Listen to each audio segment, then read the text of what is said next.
हेल' लोगोफोर, हेल'। लाइभआव फैदो, लाइभआव सोर सोर अनलाइन दङ लाइभआव फैदोलाय बयबो दिनैबो प्रमसन खालामलायनोसै मैयानि बायदि।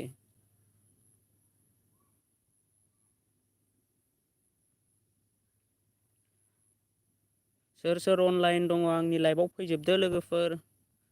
दिनैबो प्रमसन खालामलायसै गावजों गाव। आंनाथ' साबस्क्राइबारा बिराद डाउन जालांदों मैयानि साबस्क्राइबारा खमायजोबदों आंना। सोर सोर अनलाइन दङ मेसेज खालामना होबानो जाबाय ब्र'मोन। आरो शेयार खालामनानै हो आंनि लाइभखौ।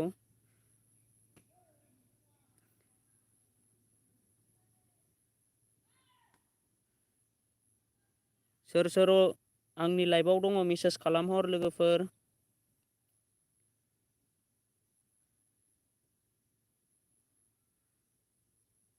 लेंहरजोबदो दे, बयखौबो लेंहरजोबलाय। शेयार खालामनानै हो। रामसियारि ब्लग हाय। रामसियारि आंनाबो खमायफिनदों। आदसा आंनाबो खमायदों ब्र'। दा थाखाय खमायदों मिजिं डिएक्रेसन। हाय ब्र', हेल' ब्र', लाइभआव फैदो बयबो लाइभआव फैदो आंनि लाइभआव दिनैबो प्रमसन खालामनानै लाफिनलायसै जोंहा गावजों गाव। ABCD आंनाबो खमायजोब्बाय साबस्क्राइबारा 75आव ब्र' 71ल'सै। आदसा होनबा नोंनाल' खमायाखै ब्र', बयनाबो खमायदों। मानि थाखाय खमायदों दानिया चेक खालामनानै नाय।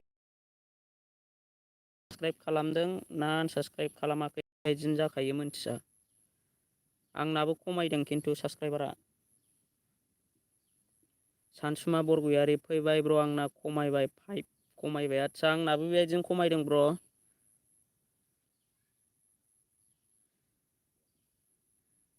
535 जादोंमोन 529ल'सै। आदसा गासिनाबो बेबायदिनो खमायजोबदों होनबा। दे लोगोफोर बाद होदो साबस्क्राइब खमायनायखौ। दिनै गोदान साबस्क्राइबार लाफिनसै सोर सोर अनलाइन दङ। दानिया आङो फार्स्टनिफ्राय प्रमसन खालामलायसै जाय जाय साबस्क्राइब खालामाखै। आरो आंनि ब्लगआव सोर सोर गोदान फैदों मेसेज खालामबानो जाबाय। फोरमाय बसुमतारी हेल' हेल' ब्र'। लाइभआव फैदो, लाइभआव बयबो प्रमसन खालामलायनोसैलाय।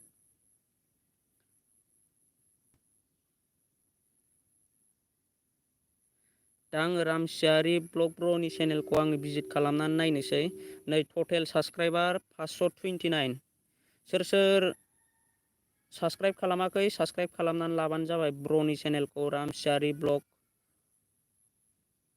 लिंक होनानै होनि आङो डिसक्रिपसनाव। आरो लोगोसे आंनि लाइभखौबो लाइक खालामनानै हो ब्र'मोन। ओरैनो थानो नाङा, लाइक खालाम आरो साबस्क्राइब खालामाखैबा साबस्क्राइब खालामनानै ला। आङो सानफ्रामबो बेबायदिनो लाइभ फैबाय थागोन। उदांसार ब्रह्म जाय आनफल' खालामो बिसोर दा फैसै। आदसा रावबो आनसाबस्क्राइब खालामलायनो नाङा जोंनि ग्रुपआ लोगोफोर। गावजों गाव सापर्ट सोलायनांगौ, आनसाबस्क्राइब खालामनाङा। जाय जाय रामसियारि ब्लग ब्र'नि चेनेलखौ साबस्क्राइब खालामाखै साबस्क्राइब खालामनानै हो। आनसाबस्क्राइब खालामदोंबा प्लिज आनसाबस्क्राइब बानायनो नाङा, साबस्क्राइब खालामनानै लाफिन। 529 30 साबस्क्राइबार जाफिनबाय ब्र'निया। 35 साबस्क्राइब खालामनानै हो अननानै। सोरबाफोर साबस्क्राइब खालामाखैबा साबस्क्राइब खालामनानै होदो ब्र'नि चेनेलखौ। रामसियारि ब्लग आं डिसक्रिपसनाव लिंक होनानै दोनखादों। जायफोर साबस्क्राइब खालामाखै साबस्क्राइब खालामना होबानो जाबाय। आंनि लाइभआव सोर सोर दङ ब्र'मोन साबस्क्राइब खालामनानै हो। रामसियारि ब्लग लिंक होना होदों आङो। मा जाखो डिजिटेल मिउजिक। हाय फ्रेन्ड, हेल' फ्रेन्ड, लाइभआव था, लाइभआव प्रमसन खालामगोन आङो। बयनिबो चेनेलखौ प्रमसन खालामना होगोन। जायफोर नैबे रामसियारि ब्लग ब्र'नि चेनेलखौ साबस्क्राइब खालामाखै साबस्क्राइब खालामना होदो। सोर सोर आंनि लाइभआव फैदों नैबे ब्र'नि चेनेलखौ साबस्क्राइब खालामाखैबा साबस्क्राइब खालामनानै होदो प्लिज। आरो जायफोरा आनसाबस्क्राइब खालामदोंमोन साबस्क्राइब खालामना होफिनदो। 532 साबस्क्राइबार जाबाय। 535 साबस्क्राइब खालामनानै हो। 535 साबस्क्राइब खालामनानै हो अननानै। जायफोर अनलाइन दङ साबस्क्राइब खालामाखैबा साबस्क्राइब खालामनानै लाफिनजोब। आनसाबस्क्राइब खालामनो नाङा आरो। लोगोसे आंनि चेनेलाव जायफोर फैदों साबस्क्राइब खालामाखैबा आंनिखौबो साबस्क्राइब खालामनानै ला। आरो आं लाइभ फैनायखौ लाइक खालामनानै हो ब्र'मोन। आं बेबायदिनो फैबाय थागोन नोंसिनि गेजेराव। साथामल' नांसिगौ 35 साबस्क्राइब खालामनानै हो ब्र'नि चेनेलखौ रामसियारि ब्लग। जायफोर साबस्क्राइब खालामाखै साबस्क्राइब खालामनानै हो, डिसक्रिपसनाव लिंक होनानै दोनखादों आङो।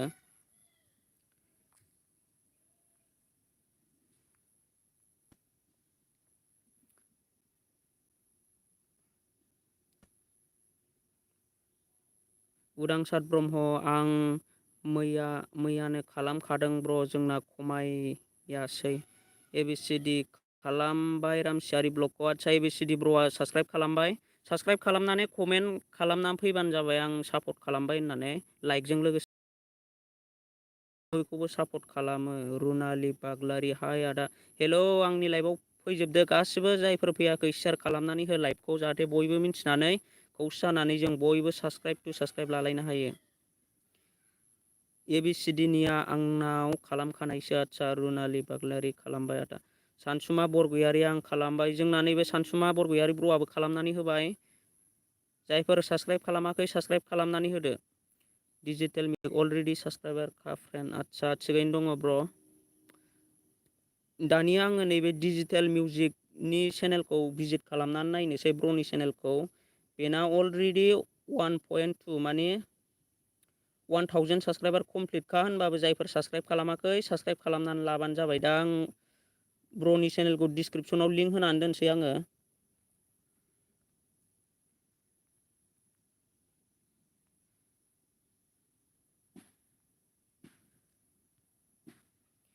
डिजिटेल मिउजिक ब्र'नि चेनेलखौ जायफोर साबस्क्राइब खालामाखै साबस्क्राइब खालामनानै हो, आं लिंक होना होबाय।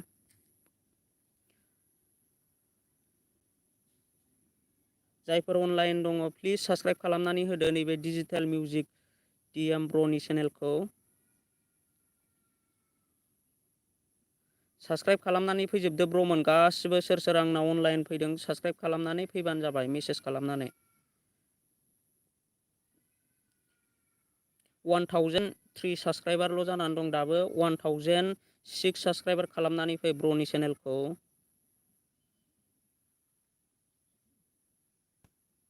आरो आंनि चेनेलखौ लाइक खालामनानै गालां। लोगोसे साबस्क्राइब खालामाखैबा आंनिखौबो साबस्क्राइब खालाम। आंना मैया साबस्क्राइबारानो दावखोआखै।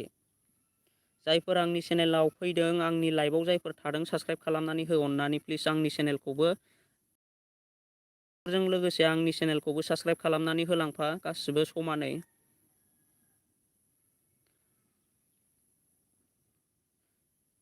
जोंना मा होनदों सानसुमा बरगयारि, आंनिखौबो खालामफिनदो ब्र'। आं ब्र' नोंनिखौ खालामनोसै, आङो एबारनि भिजिट खालामना होनोसै। आं नोंनिखौ डिसक्रिपसनाव होनानै दोनसै। आंनाथ' अलरेडि साबस्क्राइबारखा, नटिफिकेसनखौबो अन लाखादों आं।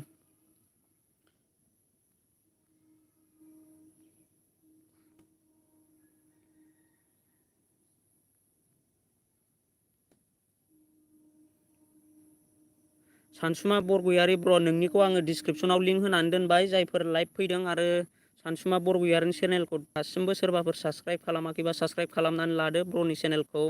सानसुमा बरगयारि। जायफोर लाइभआव गोदानै फैदों अननानै प्लिज साबस्क्राइब खालामनानै होदो सानसुमा बरगयारि। 65 66 70 साबस्क्राइब खालामनानै हो अननानै प्लिज सानसुमा बरगयारिनि चेनेलखौ। 70 साबस्क्राइब खालाम। दाबो 66 साबस्क्राइबारल' जानानै दङ ब्र'नि चेनेला। 70 खालामनानै होदो। लाइभआव सोर सोर गोदानै फैदों साबस्क्राइब खालामनानै फै ब्र'नि चेनेलखौ। सानसुमा बरगयारि ब्र'नि चेनेलखौ जायफोर साबस्क्राइब खालामाखै साबस्क्राइब खालामनानै होदो। 66 साबस्क्राइबारल' जानानै दङ ब्र'ना। 70 साबस्क्राइब खालामनानै फै बयबो। लाइभआव आंनि लाइभआव सोर सोर गोदानै फैदों साबस्क्राइब खालामनानै हो, आं डिसक्रिपसनाव लिंक होनानै दोनखादों। आं बयनिखौबो होना होगोन दे, गाज्रि मोनलायनो नाङा। आंनि बिनिखौल' होबाय आंनिखौल' होबाय बिदि सानलायनो नाङा आरोखि। आं बयनिखौबो होगोन, समानै होजोबगोन आङो मोनफा मोनफा। दा नोंसोरो सापर्ट खालामलायबानो जाबाय आरोखि। गाज्रि मोनलायनानै लाब गैया। आं बयनिबो चेनेलखौ बेबायदिनो सापर्ट खालामनो थिनगोन आरोखि। नोंसोर साबस्क्राइब खालामनानै होबानो जाबाय। आं समानै बुंनानै होजोबगोन गासैनिखौबो। रावबो दुखु मोनलायनो नाङा ब्र'मोन। आं गासैनिखौबो समानै साबस्क्राइब खालामजोबगोन आरो गासैनिबो लिंकखौ आङो होनानै दोनगोन। जायफोर साबस्क्राइब खालामाखै सानसुमा बरगयारि ब्लगखौ साबस्क्राइब खालामनानै फैदो अननानै। 70 साबस्क्राइबार जाहोदो ब्र'मोन।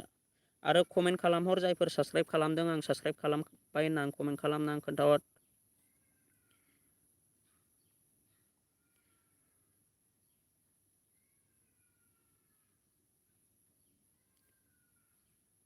जोंना नैबे सोदोमावारि खालामखानायसो सिगांनो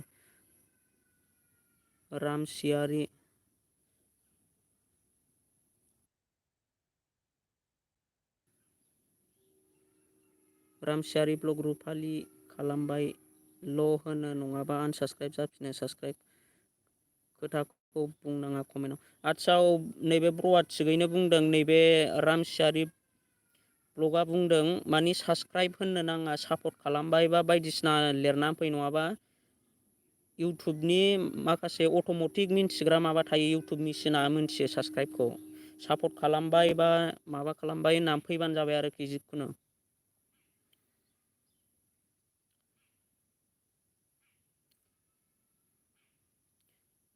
दानिया आङो सोदोम औवारिनि चेनेलखौ आङो भिजिट खालामनानै नायनोसै। सोदोम औवारि फ्रेन्डनि चेनेलखौ, आंनाथ' अलरेडि साबस्क्राइबारखा। दा बिथांनाबो साबस्क्राइबारा खमायदों, मैया जेसेबां साबस्क्राइब दंमोन नै दा बेनाबो खमायजोबफिनबायसो, आंबो खमायनाय नुबाय। फ्रेन्डनि चेनेलखौ जायफोर अननानै आनसाबस्क्राइब खालामदोंब्ला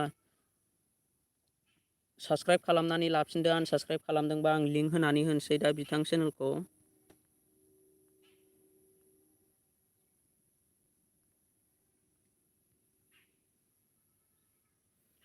जायफोर नैबे सोदोम औवारि फ्रेन्डनि चेनेलखौ साबस्क्राइब खालामाखै, साबस्क्राइब खालामनानै फैदो।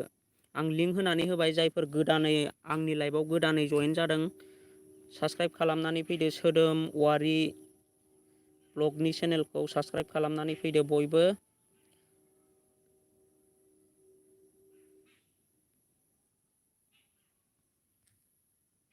सोदोम औवारिनि चेनेलखौ साबस्क्राइब खालामनानै फै अननानै, जायफोर आंनि लाइभआव दङ। रुनालि बाग्लारि आदा प्लिज आंखौबो सापर्ट खालामदो। खालामगोन गासैनिखौबो खालामगोन। जायखिजाया नोंसोरो साबस्क्राइब खालामखाङोब्लाबो भिडिअखौ नायनानै कमेन्ट खालामहर, ओमफ्राय आनसाबस्क्राइब खालामनाङा। आनसाबस्क्राइब खालामबा दुखु मोनो।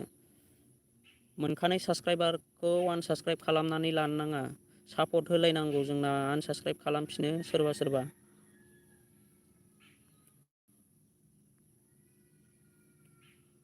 दा जायफोर नैबे सोदोम औवारि फ्रेन्डनि चेनेलखौ साबस्क्राइब खालामाखैबा साबस्क्राइब खालामनानै होदो, डिसक्रिपसनाव लिंक होनानै दोनदों।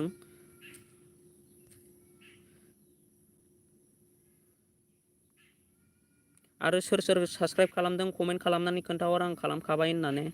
जोंना नैबे सानसुमा बरगयारिया खालामखानायसो, आंना खालामखानायसो ब्र। मैयानो बियो, मैया आं खालामखादों। ब्र'आ थिगैनो दङ। उदांसार ब्रह्म बेबो मैया आं खालामबाय। आरो सोर सोर खालामाखै साबस्क्राइब खालामनानै लाफिनदो। रामसियारि ब्लग ब्र' साबस्क्राइब खालामाखैबा साबस्क्राइब खालामनानै होदो। आरो लोगोसे जोंना एमडि वाट्सआप स्टेटास, दा आंनि लाइभआव फैनायनि थाखाय बिथांखौ रोजा रोजा साबायखर। जायफोर नैबे सोदोम औवारि फ्रेन्डनि चेनेलखौ जायफोर साबस्क्राइब खालामाखै, आं साबस्क्राइब डिसक्रिपसनाव लिंक होनानै दोनदों, साबस्क्राइब खालामनानै फैबानो जाबाय। आं गासैनिखौबो लिंक होनानै होगोन डिसक्रिपसनाव। बिआर बड'सा क्रिएटर, आंबो सापर्ट खालामगोन आंखौ जाय सापर्ट खालामो। आदसा ब्र, नोंनिखौबो आं डिसक्रिपसनाव लिंक होनानै दोनगोन। लाइभआवल' थाबाय था, आरो साबस्क्राइब खालामनो थिनोबा साबस्क्राइब खालामनानै फैबानो जाबाय। खालामखानाय, आदसा जोंना बिआर बड'सा क्रिएटराबो खालामखाबाय। आरो AYMS, हेल' ब्र, आंहा दासो, आदसा दासो फैखादों ब्र, बारा गोबाव जायाखै। जायफोर नैबे सोदोम औवारि फ्रेन्डनि चेनेलखौ जायफोर साबस्क्राइब खालामाखै साबस्क्राइब खालामनानै फै। दा फ्रेन्डना बेनाबो साबस्क्राइबारा खमायफिनदों, मैया जेसेबां साबस्क्राइब दंमोन दा बेसेबां साबस्क्राइब गैला बे फ्रेन्डना। दा बेल' नङा, जों बयनाबो साबस्क्राइबारा खमायफिनदों, बिनिखायनो चेक खालामफिन। जायफोरना आनसाबस्क्राइब जादों साबस्क्राइब खालामनानै लाफिन।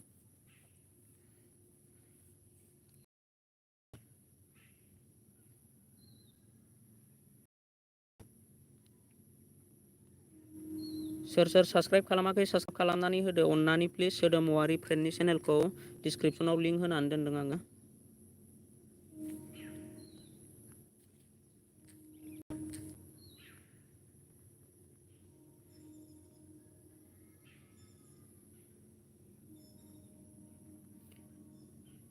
रुनालिनि चेनेलखौ आङो भिजिट खालामनोसै एबारहाय रुनालि बाग्लारि सिस्टारनि चेनेलखौ जायफोर साबस्क्राइब खालामाखै साबस्क्राइब खालामनानै होबानो जाबाय। आं डिसक्रिपसनाव लिंक होनानै दोनसै बिनिखौबो। आरो लोगोसे आंनि लाइभआव सोर सोर फैदों अननानै लाइभखौ लाइक खालामनानै कमेन्ट खालामनानै हर। गोदानै फैदोंबा कमेन्ट खालामाबा मिन्थिया सोर फैदों सोर फैयाखै। कमेन्ट खालामनानै हरबासो मिन्थियो। आरो जायफ्रा चेनेल प्रमोसन खालामजानो लुगैदों कमेन्ट खालामदो आरो लाइभआव थादो। दा रुनालि बाग्लारि नोंनि चेनेलखौ आं डिसक्रिपसनाव लिंक होनानै दोनबाय। जायफोर साबस्क्राइब खालामाखै साबस्क्राइब खालामनानै होदो। रुनालि बाग्लारि सिस्टारनि चेनेलखौ साबस्क्राइब खालामनानै हो, डिसक्रिपसनाव लिंक होनानै दोनदों। दा बेना टटेल 110 साबस्क्राइबार दङ। 115 साबस्क्राइब खालामनानै हो। जायफोर लाइभआव दङ प्लिज अननानै कमेन्ट खालाम। बिनि भिडिअ'आव आं साबस्क्राइब खालामबाय होनालासिनो आं सापर्ट खालामबाय बा आं खालामबाय बेबायदि मोनसे कमेन्ट लिरनानै हर लाइकजों लोगोसे। जायफोर साबस्क्राइब खालामाखै साबस्क्राइब खालामनानै फैदो। रुनालि बाग्लारि सिस्टारनि चेनेलखौ 113 जाबाय। 115 खालाम। 115 114 साबस्क्राइबार जाबाय। 115 साबस्क्राइब खालाम अननानै प्लिज। जायफोर साबस्क्राइब खालामाखै साबस्क्राइब खालामनानै हो। आं बयनिखौबो बुंनानै होगोन दे, गाज्रि मोनलायनो नाङा। आं गासैनिखौबो समानै बुंनानै होगोन। दा नोंसोरो साबस्क्राइब खालामनानै लालायबानो जाबाय आरोखि। जायफोर आंनि चेनेलाव आंनि लाइभआव गोदानै फैदों अननानै प्लिज कमेन्ट खालाम। लोगोसे आं डिसक्रिपसनाव लिंक होनानै दोनदों। जायखौ आं साबस्क्राइब खालामनो थिनदों बिसोरखौ साबस्क्राइब खालामनानै होबानो जाबाय। आं बयनिखौबो डिसक्रिपसनाव लिंक होनानै होगोन। नोंसोरो साबस्क्राइब खालामनानै लाबानो जाबाय। गावजों गाव सापर्ट। लोगोसे आंनि लाइभखौबो लाइक खालाम। आरो जायफोर आंनि चेनेलखौ साबस्क्राइब खालामाखै नोंसोरबो साबस्क्राइब खालामनानै ला।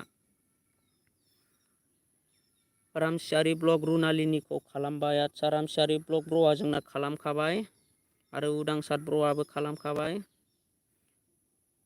आर बि बड' अफिसियेल ब्र' आंनिखौ सापर्ट खालामना हो। आंबो नोंनिखौ सापर्ट खालामबाय। आदसा ब्र' नोङो आंनि लाइभआव फैनायनि थाखाय थेंक इउ। आं नोंनिखौल' नङा बयनिखौबो सापर्ट खालामनानै होयो आङो।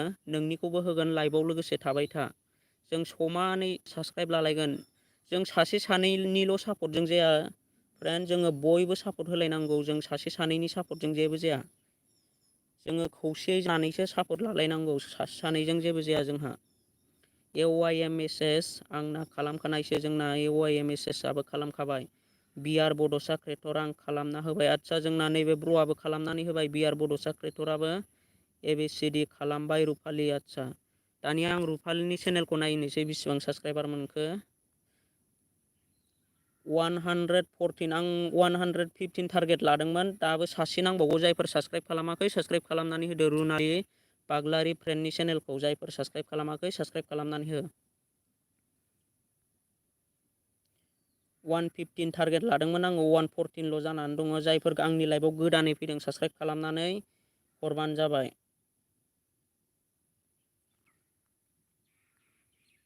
दाना आङो नेक्स्ट लिंक होनोसैलाय। दानिया आङो नेक्स्ट होनोसै। आर बि बड' अफिसियेलनि चेनेलाव थांनानै नायनोसै आं दानिया। आर बि बड' अफिसियेल 994 1000 साबस्क्राइबार जाथारसै। दिनैनो 1000 साबस्क्राइब खालामनानै होदो ब्र'नि चेनेलखौ। दा आं ब्र'नि चेनेलखौबो साबस्क्राइब खालामनानै लाबाय। दा नोंसोरबो साबस्क्राइब खालामनानै होदो। दिनै दानि गेजेरावनो 1000 साबस्क्राइब खालामनानै होदो ब्र'नि चेनेलखौ। 1000 साबस्क्राइबार। आं दा डिसक्रिपसनाव लिंक होनानै दोनसै ब्र'नि चेनेलखौ। अननानै प्लिज जायफोर साबस्क्राइब खालामाखै दानो आंनि सिगाङावनो 1000 साबस्क्राइब खालामनानै दिन्थि। लिंक होनानै दोनबाय। 995 साबस्क्राइबार जाबाय। 1000 साबस्क्राइब खालाम दानो।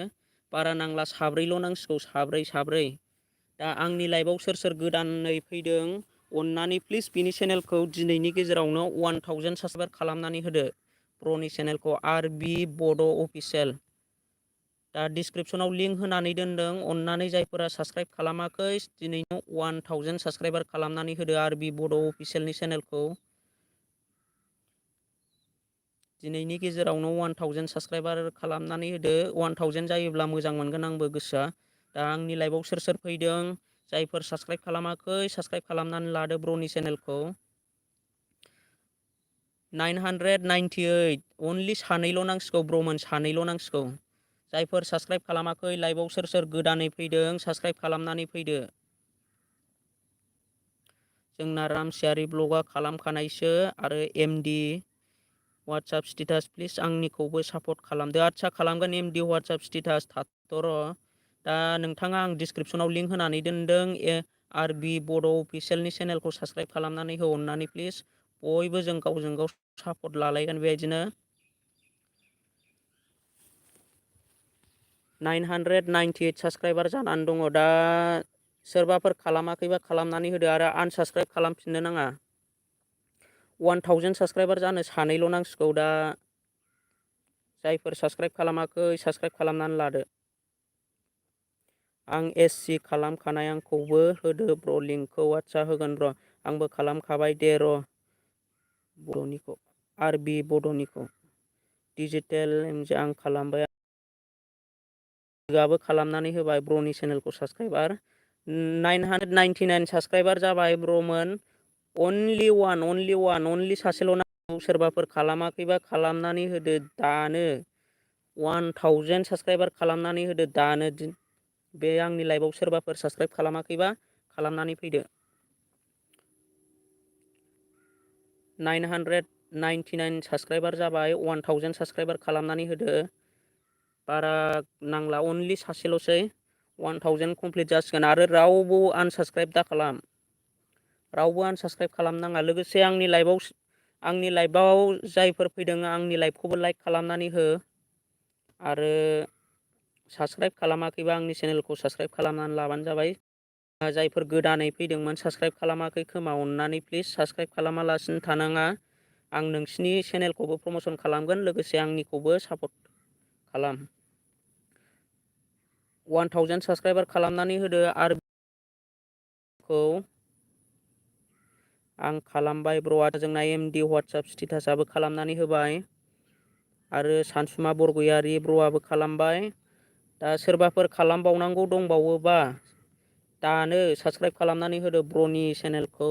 1000 साबस्क्राइबार खालामनानै होदो। साबस्क्राइबा कमप्लिट जासिगोन ब्र'निया। सोरबाफोर गोदानै फैदोंब्ला अननानै प्लिज साबस्क्राइब खालामनानै होदो। आरबि बड' अफिसियेल।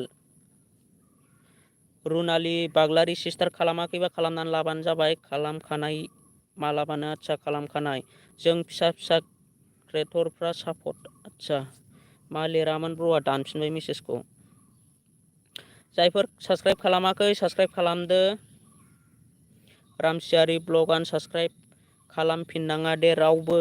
आंबो बयनिखौबो खालामो। आदसा जोंना रामसियारि ब्लगआ रावनिखौ खालामा आरो जों रावनिखौबो आनसाबस्क्राइब खालामनानै लालायनो नांखाया।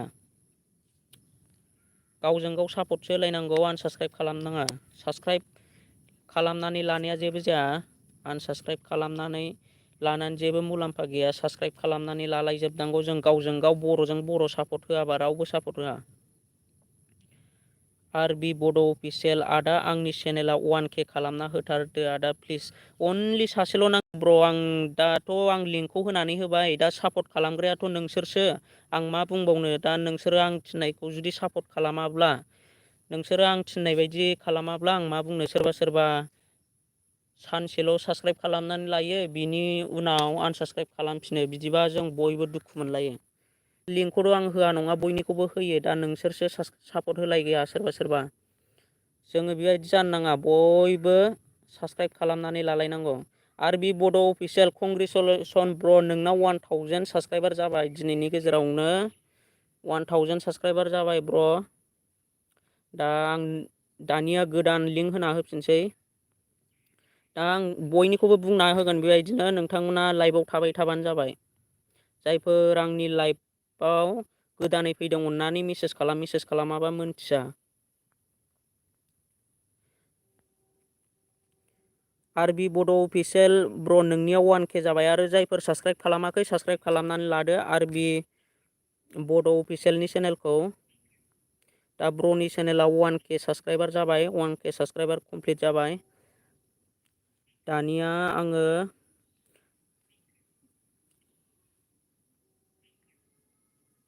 दानिया आङो MD WhatsApp स्टेटासनिखौ लिंक होनानै होनोसै। दा आं बिनि चेनेलखौ भिजिट खालामनानै नायनोसै।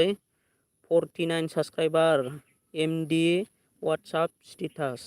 दा ब्र'नि चेनेलखौबो आङो साबस्क्राइब खालामनानै लानोसै आरो लोगोसे डिसक्रिपसनाव लिंक होनानै होनोसै आङो दा। 49 टटेल 49 साबस्क्राइबार, बिनिया टटेल 55 साबस्क्राइबार खालामनानै हो। आंनि लाइभआव सोर सोर दङ दा लिंक होनानै होबाय आङो। MD WhatsApp स्टेटास प्र'नि चेनेलखौ साबस्क्राइब खालामनानै फैदो। 55 साबस्क्राइब खालामनानै हो अननानै प्लिज बिनि चेनेलखौ, जायफोर आंनि लाइभआव दङ। 51 साबस्क्राइबार MD WhatsApp स्टेटास प्र'नि चेनेलखौ साबस्क्राइब खालामनानै फैदो, जायफोर आंनि लाइभआव दङ आरो जायफोरा साबस्क्राइब खालामाखै MD WhatsApp स्टेटास। दा बेनार लागायनानै ला, माबायाव चेनेलाव बेनार लागायनानै ला, नायनो एसे प्रफेसनेल मोजांसिन नुयो होनबाना चेनेलखौ।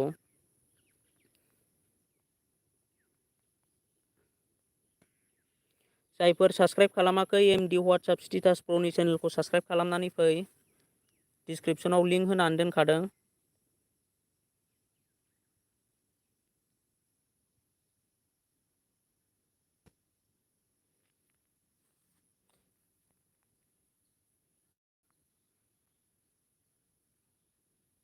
आकाशदि ओइ ब्र' आंनि चेनेलखौबो लिंक हो। आदसा आकाश ब्र' होजोबगोन गासैनिखौबो।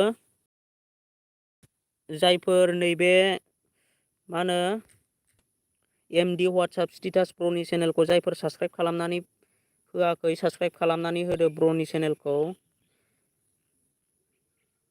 साबस्क्राइबार जाबाय, 55 साबस्क्राइबार खालामनानै हो अननानै प्लिज। बारा नांला, सानैल' नांसिगौ। बयनिखौबो आं मोनफा मोनफा होजोबगोन। RB बड' अफिसियेल कंग्रेचुलेसन ब्र', नोंना दिनैनि गेजेरावनो 1K साबस्क्राइबार जाबाय। लोगोसे भिडिअखौ आपल'ड होबाय था दे। बड' स्मार्ट टेक्न'लजि ब्र', आदसा बयबो सापर्ट खालामलाय लोगोफोर। आदसा ब्र', आंनि लाइभआव फैनायनि थाखाय वेलकाम खालामबाय नोंथांखौ। दा जोंना नैबे MD WhatsApp स्टेटास प्र'नि चेनेलखौ जायफोर साबस्क्राइब खालामाखै, साबस्क्राइब खालामनानै ला। डिसक्रिपसनाव लिंक होनानै दोनदों, अननानै सापर्ट खालाम। 55 टारगेट लादों आङो, 53ल' साबस्क्राइबार जादों दासिमबो। अननानै 55 साबस्क्राइब खालामनानै होदो ब्र'नि चेनेलखौ।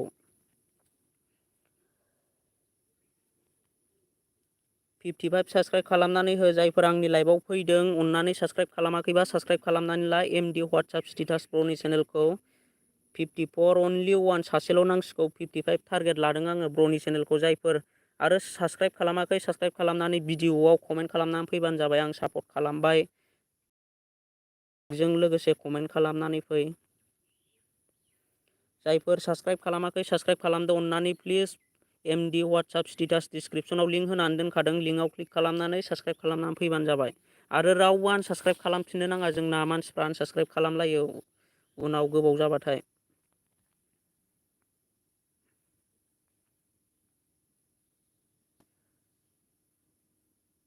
निजोम पि चेनेल, हेल' ब्र', हेल' टेक्न' ब्र', ओइ भाइ माब्रै ब्र', आदसा थिगैनो ब्र'। बड' कालचार ब्र', आंनि चेनेलखौबो सापर्ट खालामना होदो ब्र'। आदसा होगोन गासैनिखौबो होगोन। लाइभआवल' थाबाय था। उदांसार ब्रह्म, आंनिखौबो लिंक होदो ब्र'।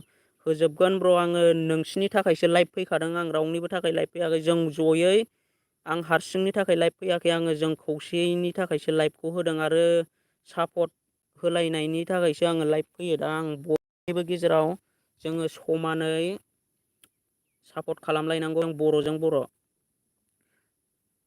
आकाशदि ओइ ब्र', आंनि चेनेलखौबो लिंक होदो। दानिया आङो बड' कालचार ब्र'नि चेनेलखौ भिजिट खालामनानै नायग्रोनोसै आङो। बड' कालचार ब्र'नि चेनेलाबो अलरेडि 1K साबस्क्राइबारखा।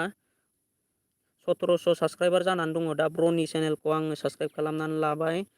लोगोसे आङो बिनि लिंकखौबो डिसक्रिपसन सिङाव होनानै होसै। जायफोरा साबस्क्राइब खालामाखै, साबस्क्राइब खालामनानै लाबानो जाबाय ब्र'नि चेनेलखौ।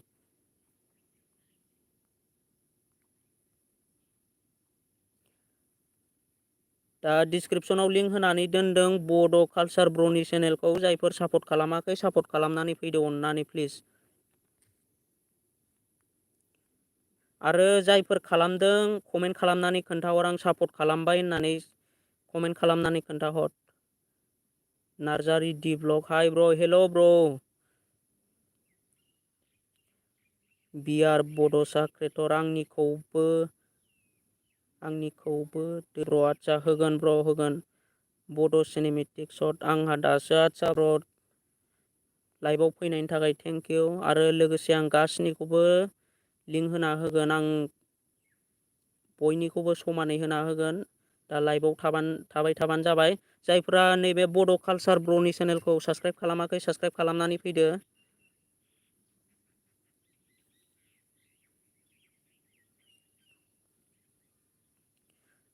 डिसक्रिपसनाव लिंक होनानै दोनदों ब्र'नि चेनेलखौ, जायफोर साबस्क्राइब खालामाखै साबस्क्राइब खालामनानै फैदो।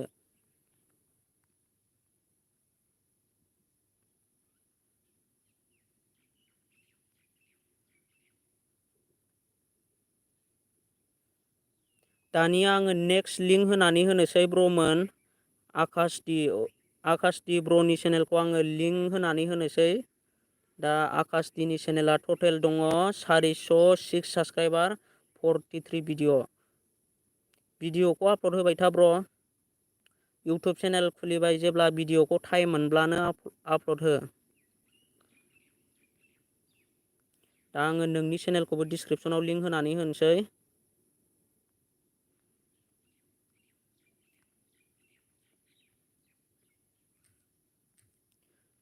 दा आकाश ब्र'नि चेनेलखौ जायफोर साबस्क्राइब खालामाखै साबस्क्राइब खालामनानै लादो।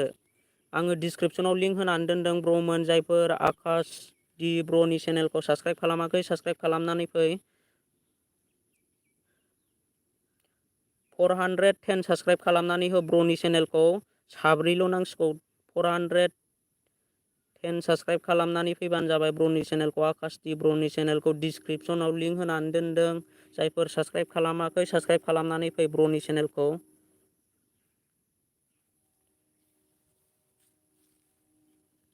जायफोर आंनि लाइभआव दङ साबस्क्राइब खालामनानै फैदो ब्र'नि चेनेलखौ, आकाश डि ब्र'नि चेनेलखौ 410 साबस्क्राइब खालामनानै फै। जायफोर साबस्क्राइब खालामाखै साबस्क्राइब खालामनानै होदो।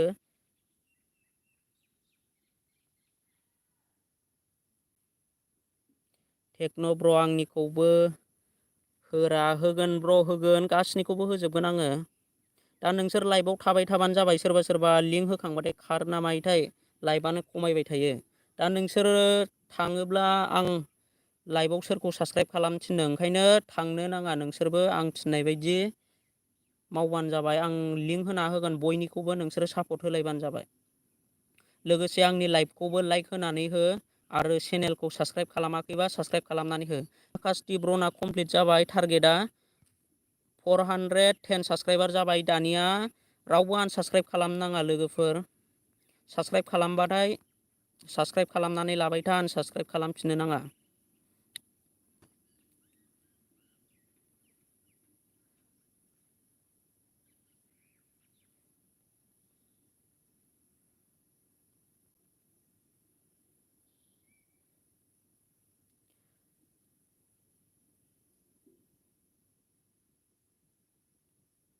दानिया जोंहा टेक्न' ब्र'नि चेनेलखौ आङो भिजिट खालामनानै नायनोसै। टेक्न' ब्र'नि चेनेलखौ आंना अलरेडि साबस्क्राइबारखा ब्र। नोंनि चेनेलखौ आं अलरेडि साबस्क्राइब खालामनानै लादों। नोंबो टेक चेनेल आपल'ड खालामो, बरिया। दा आङो नोंनि चेनेलखौबो लिंक होनानै होनोसै। जायफोर साबस्क्राइब खालामाखै साबस्क्राइब खालामनानै होबानो जाबाय ब्र'नि चेनेलखौ। आरो आं नोंनि भिडिअखौ नायो ब्र, नोंबो आंनि भिडिअखौ नायनानै होबानो जाबाय, आरो कमेन्ट खालामनानै हरबानो जाबाय। टेक्न' बर'नि चेनेलखौ जायफोर साबस्क्राइब खालामाखै साबस्क्राइब खालामनानै होदो। आं डिसक्रिपसनाव लिंक होनानै दोनदों। चेनेलनि मुङानो जाहैबाय टेक्न' बर'। दा बिनिया दङ टटेल 70 साबस्क्राइबार जानानै 80 साबस्क्राइबार खालामनानै हो ब्र'नि चेनेलखौ। जायफोर साबस्क्राइब खालामाखै साबस्क्राइब खालामनानै हो 80 साबस्क्राइबार। डिसक्रिपसनाव लिंक होनानै दोनदों आङो।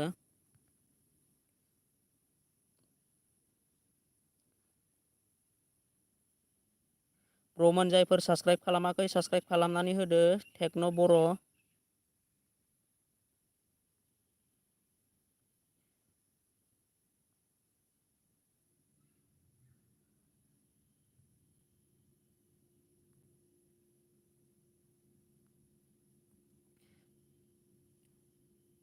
जोंना मा होनदों बड' सिनेमेटिक दा बयबो सापर्ट खालाम।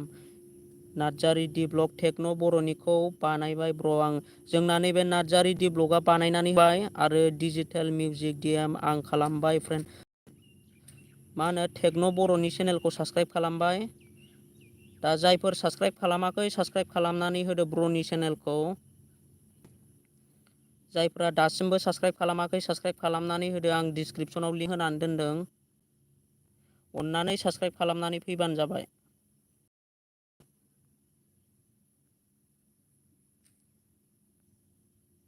जायफोर आंनि लाइभआव गोदानै फैदों मेसेज खालामनानै हर लोगोफोर।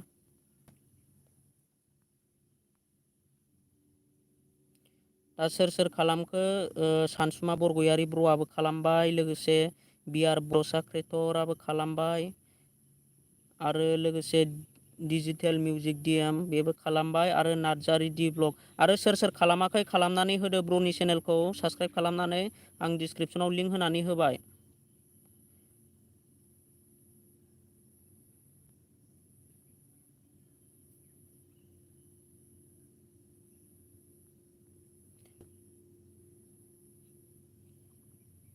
रामसियारि ब्लगआबो खालामनानै होबाय। टेक्न' बर' आं खालामबाय, आंनिखौबो खालामदो प्लिज। रामसियारि ब्लगनिखौबो बेक साबसक्राइबार खालामना होफिनबानो जाबाय टेक्न' बर' ब्र'आ।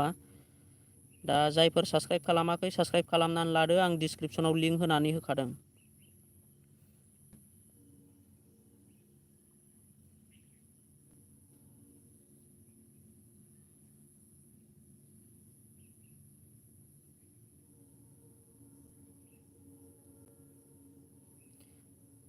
दानिया आङो बिआर बड'सा क्रेटर आंनि लिंक होदो ब्र'। आदसा नोंनि लिंकखौ होनानै होगोन ब्र'। बिआर बड'सा क्रेटरनि लिंकखौ आं होनानै होसै दानिया।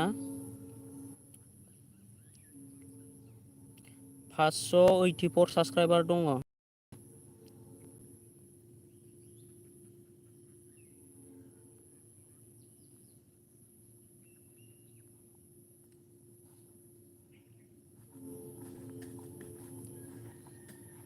दा जायफोर नैबे बिआर बड'सा क्रेटरनि चेनेलखौ साबसक्राइब खालामाखै साबसक्राइब खालामनानै होदो ब्र'मोन 584 साबसक्राइबार दङ। 590 साबसक्राइबार खालामनानै होदो ब्र'नि चेनेलखौ। बिआर बड'सा क्रेटर ब्र'नि चेनेलखौ 590 साबसक्राइबार खालामनानै हो। जायफोर साबसक्राइब खालामाखै अन्नानै प्लिज साबसक्राइब खालामनानै हरदो।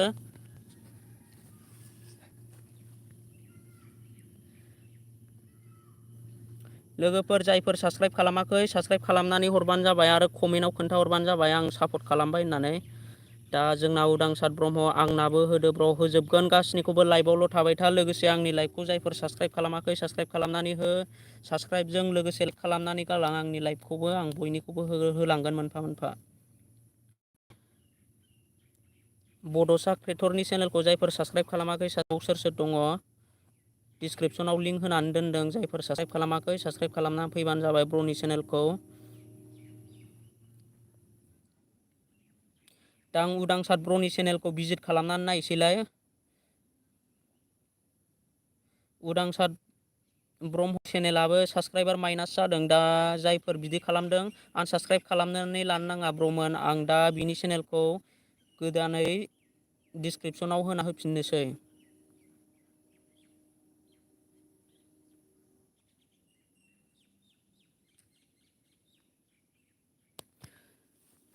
दानिया आङो उदांसार ब्र'नि चेनेलखौ आं डिसक्रिपसनाव लिंक होनानै दोनबाय। जायफोर साबसक्राइब खालामाखै साबसक्राइब खालामनानै फैदो। गोदानै जायफोर आंनि लाइभआव गोदानै फैदों, जायफोर साबसक्राइब खालामाखै साबसक्राइब खालामनानै फैदो उदांसार ब्रह्मनि चेनेलखौ।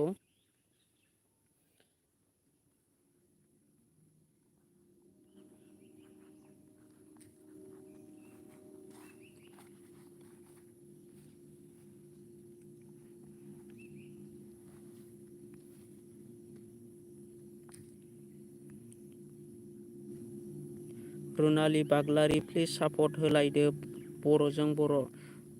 दा जोंना बर'जों बर' सापर्ट होलायाबा रावबो सापर्ट होलायग्रा गैखायनो जोङो खौसे जानानै गावजों गाव सापर्ट होलायनांगौ। जायफोर साबसक्राइब खालामाखै साबसक्राइब खालामनानै होदो प्लिज। आङो उदांसार ब्रह्म ब्र'नि चेनेलखौ डिसक्रिपसनाव लिंक। जायफोर साबसक्राइब खालामाखै साबसक्राइब खालामनानै फैबानो जाबाय ब्र'नि चेनेलखौ।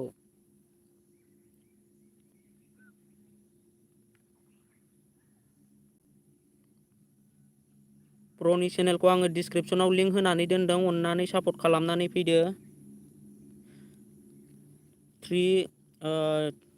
35 साबस्क्राइब खालामनानै हो ब्र'नि चेनेलखौ। 34 अनलि सासेल' नांसिगौ।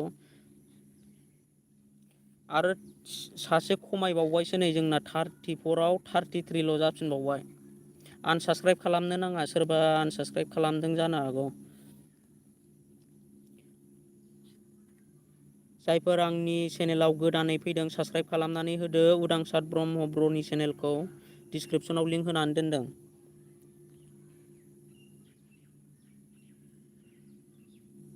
रुनालि बाग्लारि आदा आं थांथ'नोसै, मबाइल चार्ज गैला 10%ल'सै। अके, नेक्स्ट लाइभआव फैफिनबानो जाबाय बिनानावा। दानिया नार्जारि डि ब्लगनिखौ आङो होनानै होनोसै ब्र'। नोंथाङा लाइभआव थाबाय था आरो लाइभआव माबानानै थांनो नाङा। जोंना नोंसोर थायाबा मानि लाइभआनो जाया। आं मानि सापर्ट खालामनोल' थिनगोन, नोंसोरसो सापर्ट खालामग्राया। जों बयबो खौसेयै सापर्ट खालामलायनांगौ। लोगोसे आंनि चेनेलखौबो साबस्क्राइब खालामनानै गालां। आंनि लाइभआव सोर सोर फैयो, जायफोर साबस्क्राइब खालामाखै साबस्क्राइब खालामबानो होबानो जाबाय। आङो गाबोनबो फैगोन, बेबायदि टाइमाव आङो सानफ्रामबो फैबाय थागोन लाइभआव। दा आङो नार्जारि डि ब्लगनि चेनेलखौ साबस्क्राइब खालामनायजों लोगोसे आं डिसक्रिपसनाव लिंक होनानै दोनबाय। 101 साबस्क्राइबारल' ब्र'नि चेनेलाबो दाबो। 110 साबस्क्राइबार खालामनानै होदो ब्र'नि चेनेलखौबो। जायफोर आंनि लाइभआव फैदों साबस्क्राइब खालामनानै होदो।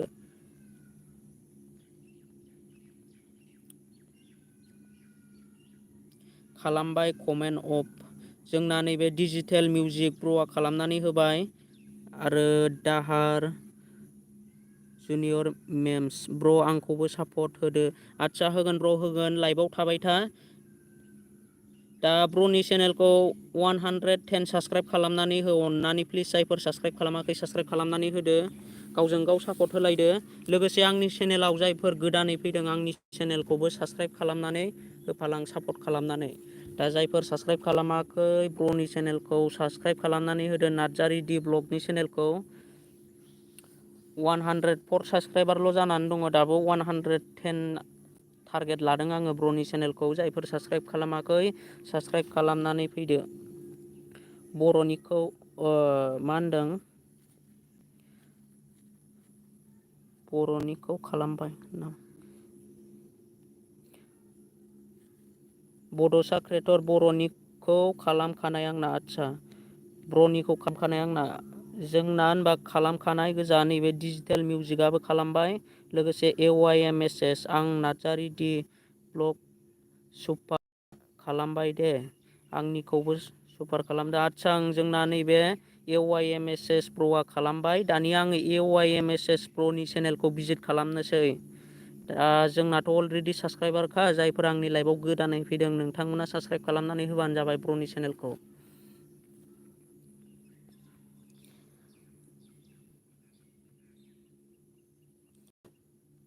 दा आङो AYMSS ब्र'नि चेनेलखौ सै। ब्र'आ बिराद मोजां मिउजिक दामो मबाइलजोंनो। दा जायफोर ब्र'नि चेनेलखौ दासिमबो सापर्ट खालामाखै सापर्ट खालामनानै फैबानो जाबाय। लिंक होनानै होनोसै आङो। उदांसार ब्रह्मआ मा होनदों जोंना, आं दुगैनि र' प्रमोन दासो डिउटिनिफ्राय फैदों, आं फैफिनगोन। आं थानो आदसा ब्र' थांनो हागोन दे। फैफिनबानो जाबाय, नोंथाङा टाइम मोनोब्ला फैफिनबानो जाबाय। सानसुमा बरग'यारि डिजिटेलनिखौ खालामबाय। आदसा जोंना ब्र'आ नैबे सानसुमा बरग'यारि ब्र'आ डिजिटेल मिउजिकनिखौ खालामबाय। दा डिजिटेल मिउजिकआबो सानसुमा ब्र'निखौ साबस्क्राइब खालामनानै होबानो जाबाय। दा आङो डिसक्रिपसनाव लिंक होनानै दोनदों AY ब्र'नि चेनेलखौ। जायफोर साबस्क्राइब खालामाखै साबस्क्राइब खालामनानै होदो। 79 साबस्क्राइबार जाबाय।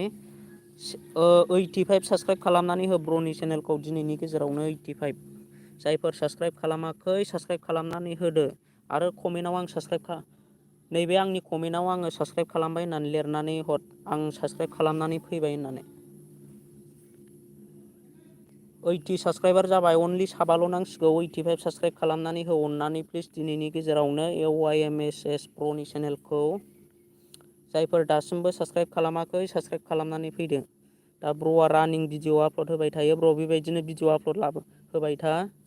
टाइम मोनोबा 81 साबस्क्राइबार जाबाय दा ब्रनिया 85 साबस्क्राइबार खालामनानै होदो ब्रनि चेनेलखौ दिनैनि गेजेरावनो दानो 85 साबस्क्राइब खालामनानै हो जायफोर खालामाखै।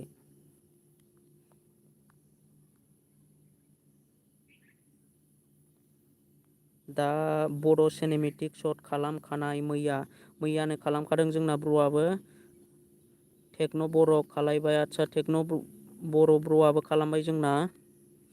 सोर खालामखो र' आं नायजोबनि। बड'सा क्रिएटर ब्र' आंनिखौबो रावबो खालामना होआखै माथो। आदसा बड'सा क्रिएटर ब्र'नि आं नोंनिखौबो लिंक होनानै होखाबायमोन। दा नोंसोरसो सापर्ट खालामलायाब्ला आं मा खालामनांगौ। दा गावजों गाव सापर्ट खालामलाय, जोंना बिदिनो खालामगासिनो थानो नाङा। जायफोर साबस्क्राइब खालामाखै साबस्क्राइब खालामनानै होलाय। बड' इउआर गार्ल डिजिटेल मिउजिकनिया खालामखानायसो आदा। आदसा बरिया खालामखानायबा। आरो बिआर बड'सा क्रिएटर आं खालामना होबाय नाथाय आंनिखौ रावबो खालामाखै माथो। आदसा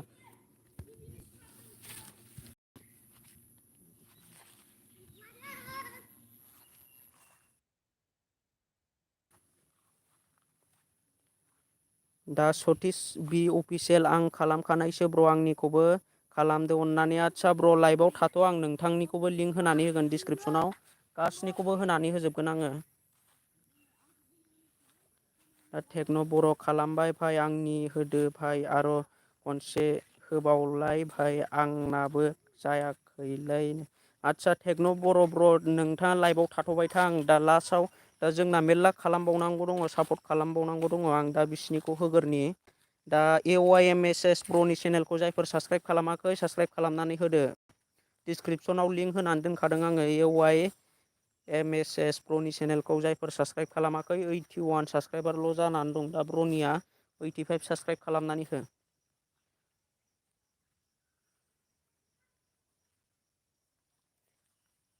दानिया आङो मोनसे नेक्स्ट लिंक होनानै होफिनसै। बड' सिनेमानि ब्र'नि चेनेलखौ आङो होनानै होनोसै दानिया। 144 साबस्क्राइबार 4 भिडिअ'। ब्र'आ भिडिअ'खौनो हगाराखै दाबो। सानसुमा बरगयारि ओइ ब्र' आं लोमजादोंलै। आं फार्मासियावसो मेडिसिन लायनो थांथ'नोसै, दुखु दामोनथ'सै। आदसा ब्र' थांनो हासिगोन दे, जेबो नङा। दानिया आङो जोंना नैबे बड' सिनेमेटिक शट ब्र'नि चेनेलखौ आङो लिंक होनानै होबाय। जायफोर आंनि चेनेलाव गोदानै फैदों अननानै प्लिज साबस्क्राइब खालामनानै फैदो, सापर्ट खालामनानै फैदो ब्र'नि चेनेलखौ। टटेल 144 साबस्क्राइबार दङ दा। 150 साबस्क्राइब खालामनानै हो ब्र'नि चेनेलखौ दिनैनि गेजेरावनो। आंनि लाइभआव सोर फैदों साबस्क्राइब खालामनानै फैबानो जाबाय ब्र'नि चेनेलखौ।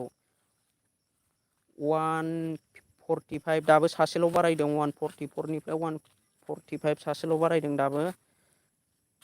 150 साबस्क्राइब खालामनानै फै। जायफोर साबस्क्राइब खालामाखै डिसक्रिपसनाव लिंक होनानै दोनदों। लिंकआव क्लिक खालामनानै साबस्क्राइब खालामनानै फैबानो जाबाय।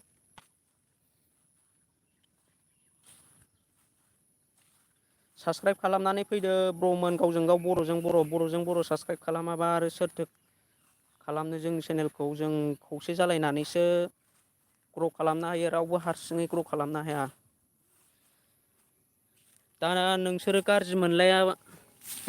गाज्रि मोनलायनानै लाब गैया ब्र'मोन। मानो होनोब्ला आङो बयनिखौबो होगोन। दा नोंथांमोना लाइभआव थाथ'बानो जाबाय, आं गासैनिखौबो मोनफा मोनफा होलांजोबगोन। दा जायफोर साबस्क्राइब खालामनो थिनदों जायफोरखौ, नोंसोरो खालामलायनानै लाबानो जाबाय। बड' सिनेमेटिक शट ब्र'नि चेनेलखौ जायफोर साबस्क्राइब खालामाखै साबस्क्राइब खालामनानै हो। डिसक्रिपसनाव लिंक होनानै दोनदों। 150 टारगेट लादों आङो, दाबो साब्रैल' नांसिगौ, बारा नांला। 150 जायफोर साबस्क्राइब खालामाखै साबस्क्राइब खालामनानै फैदो।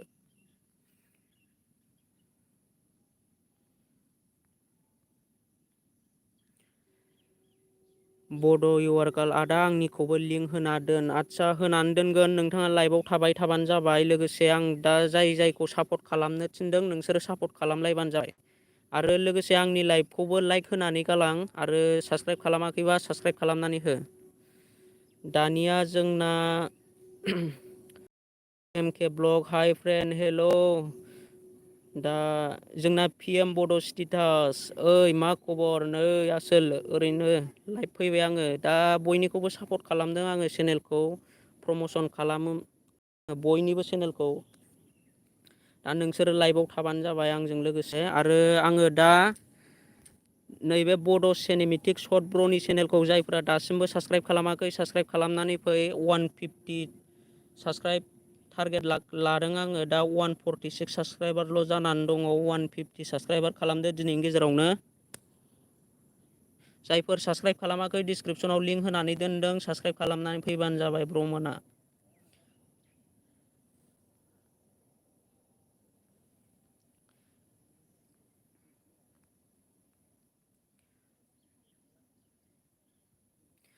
दानिया आङो नैबे बड' इउगालनि चेनेलखौ भिजिट खालामनानै नायनोसैलाय बड' इउगाल 176 साबस्क्राइबार 36 भिडिअ दा आङो नायग्रोनोसै स्टेटास भिडिअ दा आङो बिथां चेनेलखौबो साबस्क्राइब खालामबाय आरो लोगोसे आङो डिसक्रिपसनाव लिंक होनानै दोननोसै दा बिनिखौबो जायफोर सापर्ट खालामाखै सापर्ट खालामनानै फैदो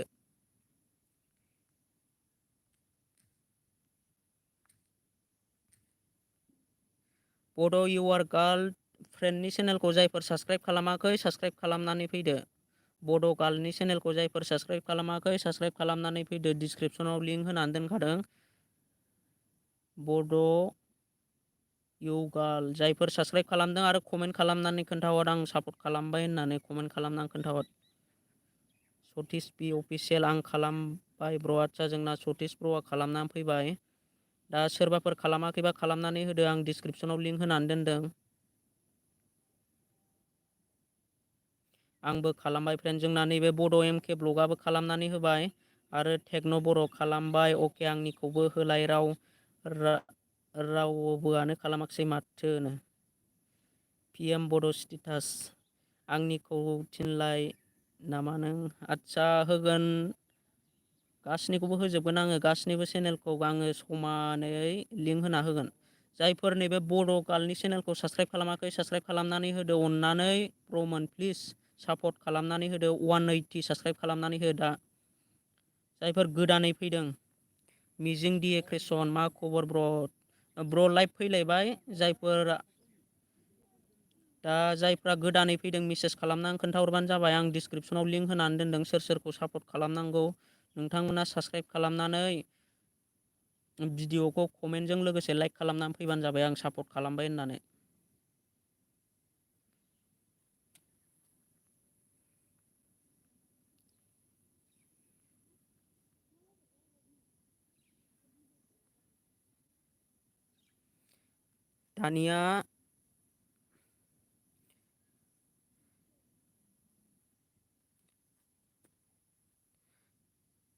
दानिया आङो नैबे सतीश बि अफिसियेल ब्र'नि चेनेलाव हाबनानै नायनोसै दा बिनिया दङ टटेल 390 साबस्क्राइबार आरो 41 भिडिअ दा आं ब्र'नि चेनेलखौ साबस्क्राइब खालामनानै होबाय आंनि चेनेलखौ साबस्क्राइब खालामाखैबा ब्र'आबो साबस्क्राइब खालामना होदो लोगोसे आं नोंनि लिंकखौ आंनि डिसक्रिपसनाव लिंक होनानै होनोसै आरो सापर्ट खालामफिनसै आं बयखौबो दा नोंथांमोना सापर्ट खालामनानै होलायबानो जाबाय गावजों गाव बर'जों बर' दा सतीश बि अफिसियेल ब्र'नि चेनेलखौ आं डिसक्रिपसनाव लिंक होनानै दोनदों जायफोर साबस्क्राइब खालामाखै साबस्क्राइब खालामनानै फैदो 390 साबस्क्राइबार दङ बिनिखौ 400 साबस्क्राइब खालामनानै होदो 400 आंनि लाइभआव सोर सोर दङ साबस्क्राइब खालामाखैबा 400 साबस्क्राइब खालामनानै फैदो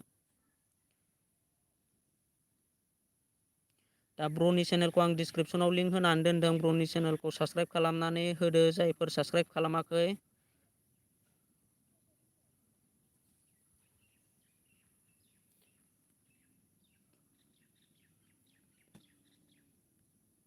आंनि लाइभआव सोर सोर दङ साबस्क्राइब खालामनानै फैबानो जाबाय 390 साबस्क्राइबार दा 400 साबस्क्राइबार टारगेट लादोंमोन आङो साबस्क्राइब खालामनानै फै सतीश बि अफिसियेल ब्र'नि चेनेलखौ जायफोर साबस्क्राइब खालामाखै आरो कमेन्ट खालामनानै खोन्थाहर आं सापर्ट खालामबाय होननानै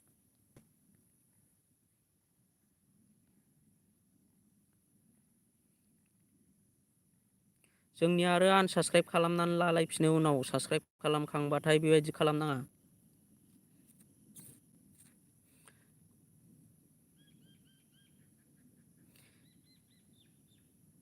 digital music DM already subscriber खा फ्रेन्ड जोंना नै डिजिटेल मिउजिक प्र'आ साबसक्राइबार खालामखानाय। ओमफ्राय पिएम बड' स्टेटास आंनिखौलाय थिनला नामा? नों थिनगोन ब्र' थिनगोन, नोंनिखौबो थिनजोबखायो आङो गासिनिखौबो। मिजिं डिए क्रिएसन, दा मिजिं डिए क्रिएसन ब्र'निखौबो होना होगोन आङो। बड' एमके ब्लग चेनेलखौबो आङो सापर्ट खालामगोन। दा जायफोर आं लिंक होदों साबसक्राइब खालामनानै फैदो, जायफोर खालामाखैमोन। दा आरो सोरबाफोर आंनि लाइभआव गोदानै फैदोंबा मेसेज खालामनानै हरबानो जाबाय, खोन्थाबानो जाबाय, मेसेज खालामाबा मोनथिया।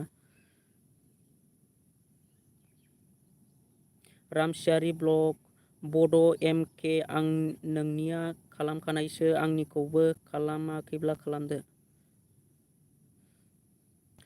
पिएम बड' स्टेटास पेजखौलाय माला दिन्थिगोन आसोल? पेजखौ दानो दिन्थिथ'वा ब्र', आङो उनाव चेनेल ग्र' जाबासो।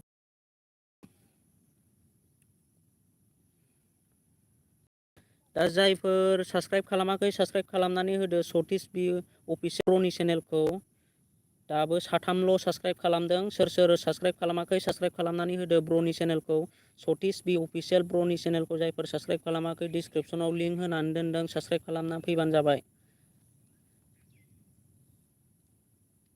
दा सोरबा सोरबा लिंक होखांबाथाय थाङो, बेनिखायनो थांनो नाङा, बयबो साबसक्राइब खालामनानै लानांगौ। जायफोर साबसक्राइब खालामाखै, सोरबा सोरबा जोंना थांजोबो गाव गावनिखौ लिंक होखांबाथाय। सतीश बि अफिसियेल ब्र'नि चेनेलखौ जायफोर साबसक्राइब खालामाखै साबसक्राइब खालामनानै होदो। आरो सोरबाफोर गोदानै फैदोंब्ला मेसेज खालामनानै खोन्थाहर।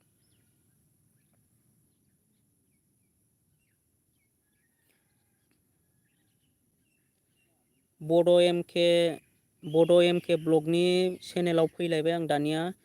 853 साबसक्राइबार आरो 148 भिडिअ। आंना अलरेडि साबसक्राइबारखा। लोगोसे आं बिनि फ्रेन्डनि चेनेलखौबो डिसक्रिपसनाव लिंक होनानै दोनसै।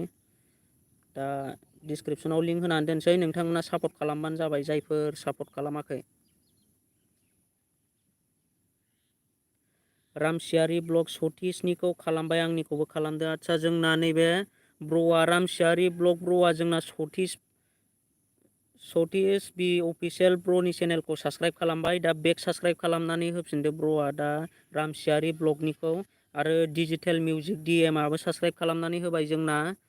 आरो सोर खालामबावखो? टेक्न' बर'आबो खालामनानै होबाय। दा जायफोर साबसक्राइब खालामाखै साबसक्राइब खालामनानै होदो, आङो डिसक्रिपसनाव लिंक होनानै दोनदों।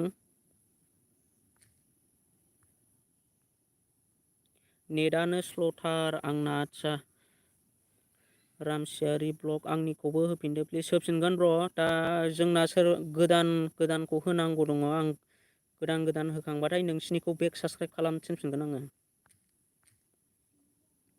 दा जोंना बड' एमके ब्लगनि चेनेलखौ जायफोर साबसक्राइब खालामाखै साबसक्राइब खालामनानै होदो। 855ल' साबसक्राइब जानानै दङ। 860 साबसक्राइबार खालामनानै हो नैबे फ्रेन्डनि चेनेलखौ। जायफोर साबसक्राइब खालामाखै बड' एमके ब्लग चेनेलखौ साबसक्राइब खालामाखैबा साबसक्राइब खालामनानै होदो, डिसक्रिपसनाव लिंक होनानै दोनदों। दा जायफोर गोदानै फैदों आंनि लाइभआव, जायफोर गोदानै जयेन जाफैदों, अननानै प्लिज बिनि चेनेलखौ 860 साबसक्राइबार खालामनानै हो, नैबे बड' एमके ब्लगनि चेनेलखौ। दा नैबे फ्रेन्डआबो ब्लग भिडिअ लाबोयो, मोजां ब्लग भिडिअ लाबोयो। दा आंबो बिनि भिडिअखौ नाया नङा नायखायो। आरो आंना अलरेडि साबसक्राइबारखा फ्रेन्डजों। दा आंनि लाइभखौबो जायफोर गोदानै फैदों लाइभखौ लाइकजों लोगोसे साबसक्राइब खालामनानै गालां। आरो आं नोंसिनिखौबो बयनिखौबो सापर्ट खालामगोन बेबायदिनो। बड' एमके ब्लगनि चेनेलखौ जायफोर साबसक्राइब खालामाखै अननानै साबसक्राइब खालामनानै होदो। डिसक्रिपसनाव लिंक होनानै दोनदों, प्लिज अननानै।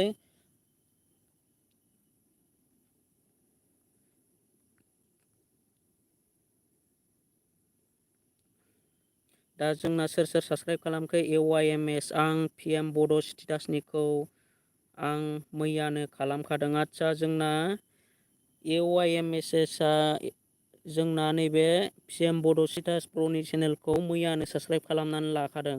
दानिया रामसियारि ब्लग आंनिखौबो होफिनदो प्लिज। होफिनगोन र', लाइभआव थाबाय था। सोदोम वारि नेटआनो स्ल'थार आंना। आदसा, ओमफ्राय टेक्न' बर' खालामबाय, टेक्न' बर'आबो खालामनानै होबाय जोंना ब्र'आ। डिजिटेल मिउजिक डिएम बड' एमके ब्लग आं खालामबाय। आदसा जोंना नैबे डिजिटेल मिउजिक डिएम बर'आ खालामनानै होबाय। दानिया आङो नैबेखौ मा होनो बड' एमके ब्लगआबो बेक साबसक्राइबार खालामनानै होबानो जाबाय सोर सोर खालामदों। 860 जानो बारा साबसक्राइबार नांला बेना अनलि साब्रैल'सै टारगेटआ आंना 860 साबसक्राइबार लादोंमोन आङो। दा जायफोर साबसक्राइब खालामाखै साबसक्राइब खालामनानै होदो फ्रेन्डनि चेनेलखौ। डिसक्रिपसनाव लिंक होनानै दोनखादों। जायफोर गोदानै फैदों अननानै साबसक्राइब खालामनानै फैदो आरो लोगोसे कमेन्टआव सापर्ट खालामबाय होननानै बुंहरबानो जाबाय।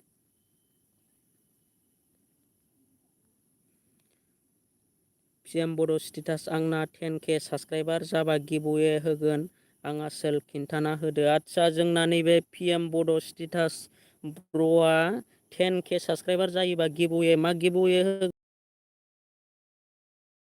मोजाङै इउटुबार क्रिएटरफोरनो मोजाङै खोन्थानानै होगोन आङो। नोंथाङा मा गिभअवे होनो सानदों नोंथाङा कमेन्ट खालामनानै खोन्थाहर। दा रामसियारि ब्लग बड' एमकेनिया खालामखानायसो आंनिखौ खालामदो प्लिज। आदसा जोंना नैबे बड' एमकेनिखौ खालामनानै होबाय। रामसियारि ब्र'आ बेक साबसक्राइबार खालामनानै होफिनदो फ्रेन्डआ। दानिया टेक्न' बर' ओइ फाय अननानै होदोरा खनसे आं बहुद खालामबाय होदोरा। आदसा जोङो बेबायदि माने बिदि हिसाब लानो नाङा ब्र'। जायखौ आं डिसक्रिपसनाव लिंक होनानै होदों नोंथांमोना सापर्ट खालामल'। आङो माने होना होग्रासोना। दा सापर्ट खालामग्राफ्रा नोंसोरसो। नोंसोर सापर्ट खालामाबा आं बुंबालाय मा जानो।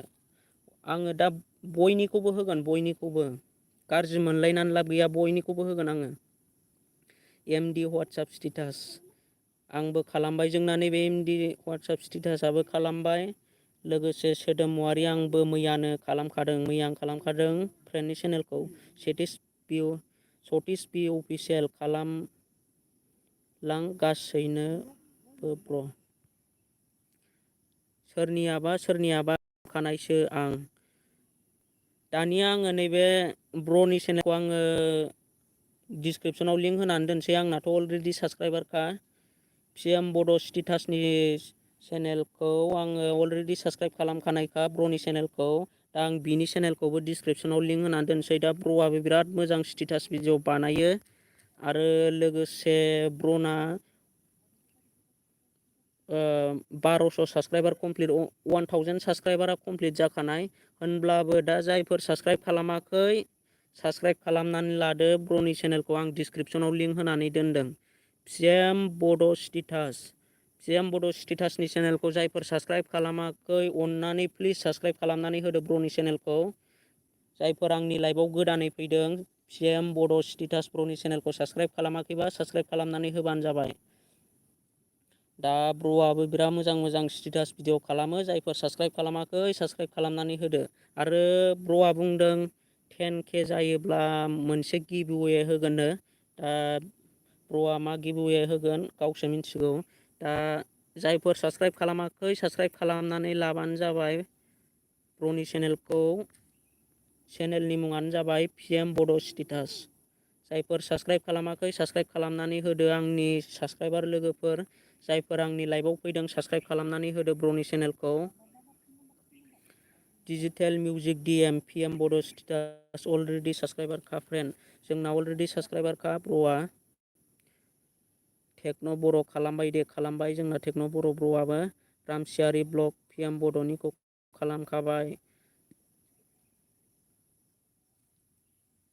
सोदोमुवारि दे होबावदोलाय। आदसा आं सोदोमुवारिनि चेनेलखौ खनसे भिजिट खालामना होफिनबावनोसै। दा सोदोमुवारि फ्रेन्डनि चेनेलाबो साबसक्राइबारा खमायगासिनोसो दङ। दा जायफोर आनसाबसक्राइब खालामदोंब्ला अननानै प्लिज साबसक्राइब खालामनानै होफिन। दा फ्रेन्डनि चेनेलखौ आङो डिसक्रिपसनाव लिंक होनानै दोनबाय।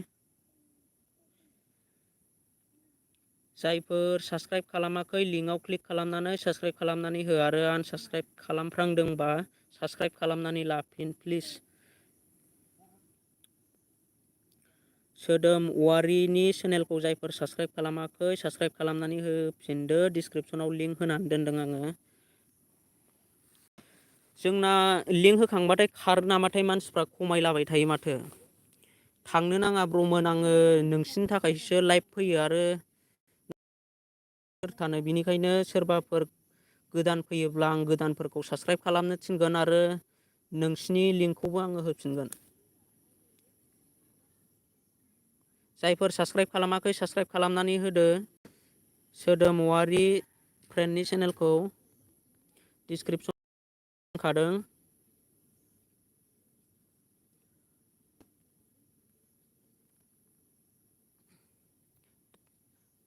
लोगोफोर आंनाबो साबस्क्राइबारा खमायगासिनोसो दङ। अननानै आंनिखौबो साबस्क्राइब खालामाखैबा साबस्क्राइब खालामनानै हो।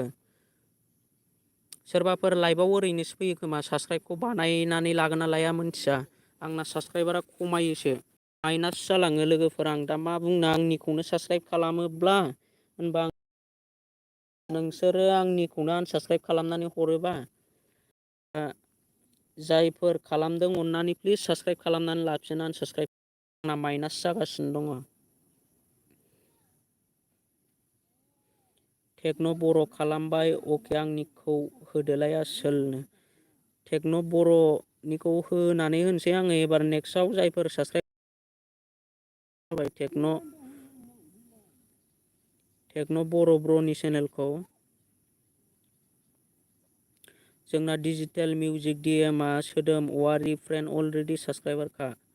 सोर सोर साबस्क्राइब खालामनानै फैदों कमेन्ट खालामनानै खोन्थाहरलाय। नङाबा मोनथिया, जाय साबस्क्राइब खालामदों आं बुंनानै होगोन। जायफ्रा खालामदों आं खालामखांबाय होन।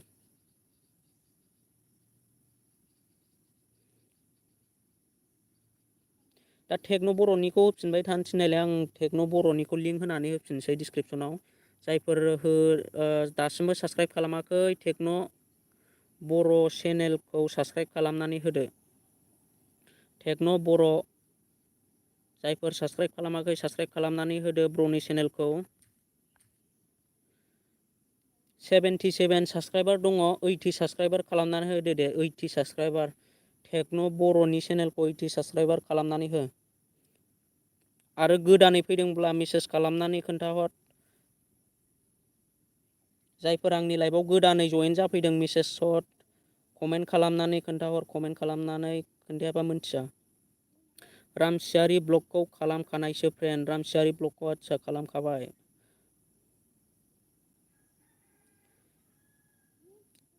सेभेननिफ्राय 78ल' जानानै दङ। अनलि वान, सासेल' बारायनानै दङ दाबो। सोदोम औवारि आब'निया खालामखानायसो। आदसा बड' इउगाला अलरेडि साबस्क्राइबार खालामखानाय सोदोम औवारिनिखौ। दानिया आङो होननोसै, नैबे बड' गाला नैबे टेक्न' बर' ब्र'नि चेनेलखौ साबस्क्राइब खालामाखैबा साबस्क्राइब खालामनानै फैदो।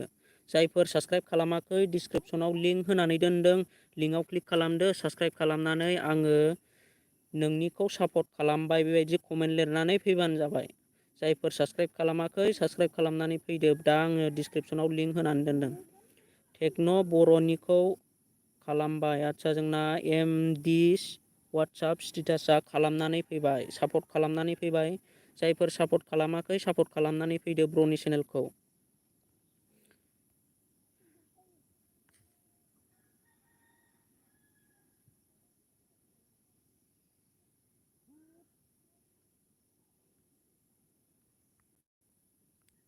आंनि चेनेलखौ आनसाबस्क्राइब खालामफिनजोब्बाय लोगोफोरा। सोर सोर खालामखो मिन्थिया। लोगोसे आंनि लाइभखौबो लाइक खालामनानै गालां। लाइक खालामदो, कमेन्ट खालामदो आरो साबस्क्राइब खालामाखैबा साबस्क्राइब खालामनानै होदो ब्र'मोन। आनसाबस्क्राइब बानायनो नाङा। आं बयनिबो चेनेलखौ बेबायदिनो डिसक्रिपसनाव होना होगोन। नोंसोरो सापर्ट खालामलायबानो जाबाय। टेक्न' बर'निखौ खालामबाय जोंना एमडिआ आरो डिजिटेल मिउजिकआबो खालामनानै होबाय। सतीश बि अफिसियेल बड' इउआर गार्लखौ साबस्क्राइब खालामबाय आं। जोंना नैबे ब्र'आ सतीश बि अफिसियेल ब्र'आ जोंना मा होनो बड' इउ गार्लनिखौ साबस्क्राइब खालामनानै होबाय। दानिया बड' इउ गार्लआ नैबे सतीश बि अफिसियेल ब्र'नि चेनेलखौ साबस्क्राइब खालामना होफिनदो। बेक साबस्क्राइबार जायफोर साबस्क्राइब खालामनानै होफिनदो।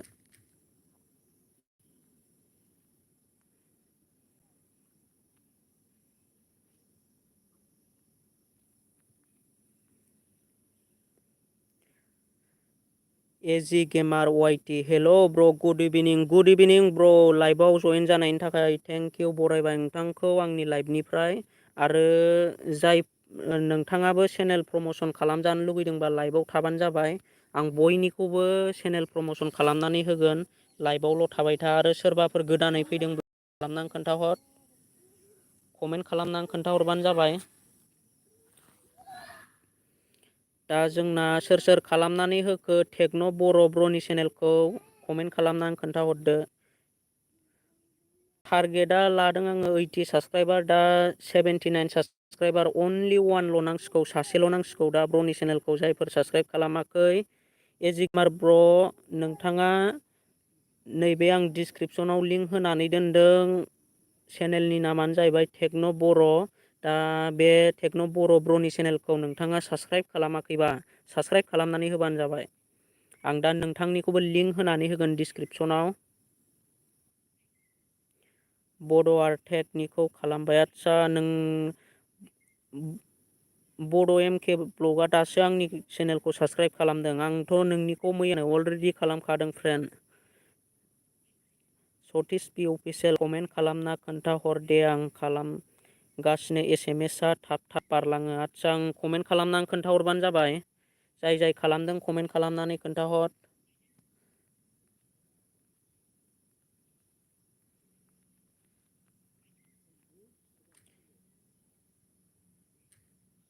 दा टेक्न' बर' ब्रनि चेनेलखौ जायफोर साबसक्राइब खालामदों साबसक्राइब खालामनानै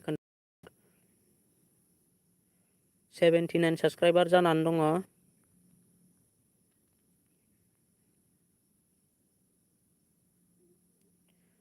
दा जोंना नैबे इजि गेमार वाइटि ब्र'आ थांखो ना माखो आं दा ब्रनि चेनेलखौ आङो होनानै होगोन डिसक्रिपसनाव दा जुदि ब्र'आव आंजों लोगोसे लाइभआव दङब्ला मेसेज खालामनानै खोन्थाहरबा मोजां जागोन दा आं नोंथांनि चेनेलखौबो डिसक्रिपसनाव होनानै होगोन दा सोर सोर आंनि लाइभआव गोदानै फैदों मेसेज खालामनानै खोन्थाहर कमेन्ट खालाम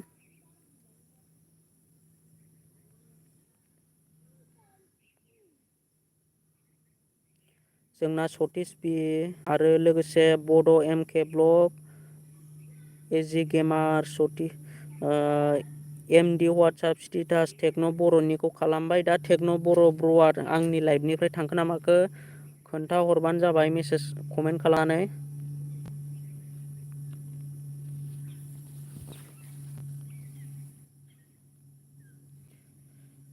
सोर सोर साबसक्राइब खालामनानै फैखो कमेन्ट खालामनानै खोन्थाहर ब्रमोन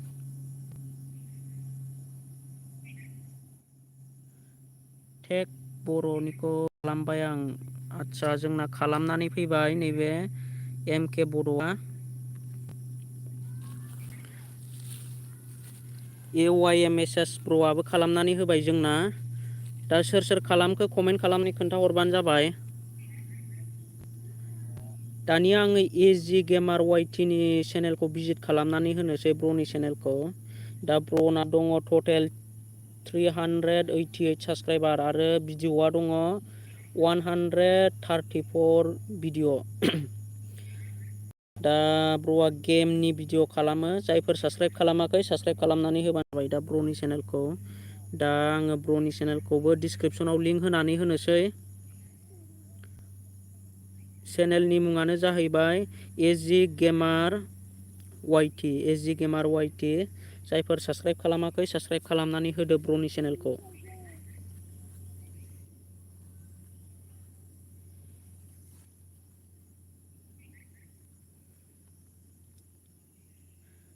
दा आङो ब्रनि चेनेलखौ डिसक्रिपसनाव लिंक होनानै होबाय जायफोर साबसक्राइब खालामाखै साबसक्राइब खालामनानै होदो 390 साबसक्राइबार जाबाय ब्रनिया 395 साबसक्राइब खालामनानै हो ब्रनि चेनेलखौ एजि गेमार वाइटि ब्रनि चेनेलखौ साबसक्राइब खालामनानै होदो जायफोर साबसक्राइब खालामाखै डिसक्रिपसनाव लिंक होनानै दोनखादों आरो साबसक्राइब खालामनानै फैखाङोब्ला आं खालामबाय होननानै कमेन्ट खालामनानै खोन्थाहरबानो जाबाय 395 साबसक्राइबार टारगेट लादों आङो इजि गेमार वाइटि ब्रनि चेनेलखौ दा साबसक्राइब खालामनानै होदो माबार जायफोर आंनि चेनेलाव गोदानै फैदों अननानै डिसक्रिपसनाव लिंक होनानै दोनदों साबसक्राइब खालामनानै फैदो एजि गेमार वाइटि ब्रनि चेनेलखौ जायफोर साबसक्राइब खालामाखै साबसक्राइब खालामनानै फैदो स्टेटास पि अफिसियेलनिखौ साबस्क्राइब खालामबाय। आदसा जोंना बड' इउआर गार्लआ स्टेटास पि अफिसियेलनिखौ साबस्क्राइब खालामनानै होबाय। आं सिगां खालामखादों फ्रेन्ड। आदसा डिजिटेल मिउजिकआ सोरनिखौ सिगां खालामखाखो कमेन्ट खालामनानै खोन्थाहर नोंथाङा सोरनिखौ सिगां खालामखाया। एजि गेमार वाइटि ब्र'नि चेनेलखौ जायफोर साबस्क्राइब खालामाखै साबस्क्राइब खालामनानै होदो। डिसक्रिपसनाव लिंक होनानै दोनदों।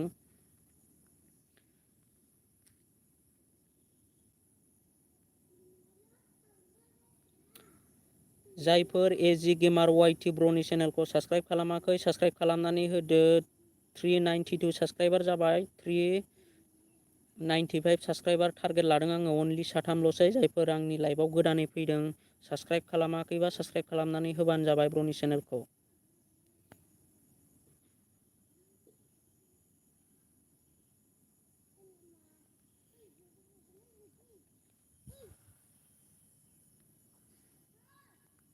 दा सोर सोर साबस्क्राइब खालामदों आंनाव कमेन्ट खालामनानै खोन्थाहर। जोंना टेक्न' बर'आबो खालामबाय, सतीश पि बेबो खालामबाय, एजि गेमार वाइटि आंबो खालामना होबाय। आदसा जोंना एमडि वाट्सआपआबो खालामना होबाय।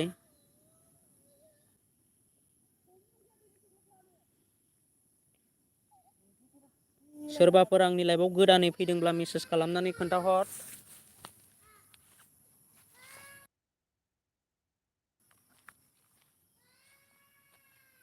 लाइभआव गोदानै जयेन जा दङब्ला मेसेज खालामनानै खोन्थाहर ब्र'मोन। कमेन्ट खालाम।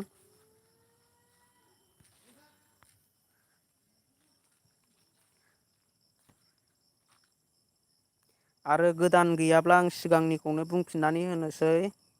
दा आङो AYMSS प्र'नि चेनेलखौ लिंक होना होफिनगोन जुदि रावबो गैलाबा। सोरबाफोर गोदानै फैदोंब्ला आंनो कमेन्ट खालामनानै खोन्थाहर।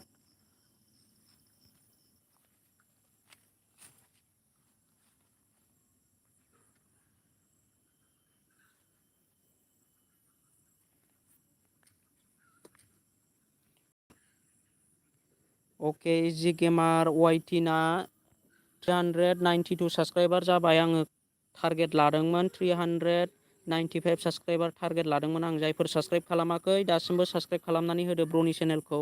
डिसक्रिपसनाव लिंक होनानै दोनदों।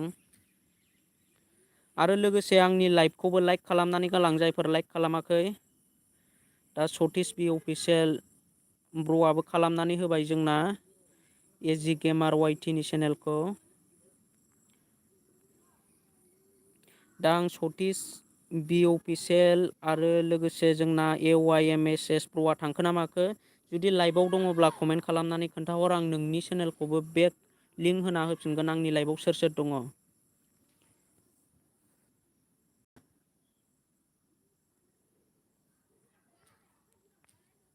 सोर सोर लाइभआव दङ अननानै कमेन्ट खालामनानै खोन्थाहर।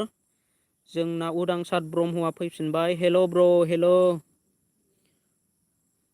जायफोर साबस्क्राइब खालामाखै साबस्क्राइब खालामनानै होदो। एजि गेमार वाइटिनि चेनेलखौ डिसक्रिपसनाव लिंक होनानै दोनदों। बड' MK जोंना टेक्न' बर' भाइआबो दङ। दा एजि गेमार वाइटिनि चेनेलखौ जायफोर साबस्क्राइब खालामाखै साबस्क्राइब खालामनानै हो। सतीश बि अफिसियेल थेंक इउ बड' इउआर गार्ल। जोंना नैबे सतीश बि अफिसियेला बड' गार्लनि चेनेलखौ साबस्क्राइब खालामबाय। लोगोसे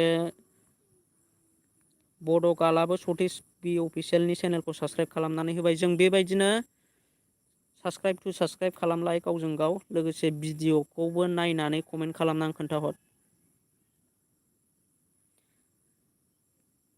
दा आंनि लाइभआव सोर सोर दङ मेसेज खालामहरदो। आङो गोदानै लिंक होना होफिनगोन। जायफोर गोदानै प्रमसन खालामजानो आरो सोरबाफोर दंबावोब्ला खोन्थाहरबानो जाबाय।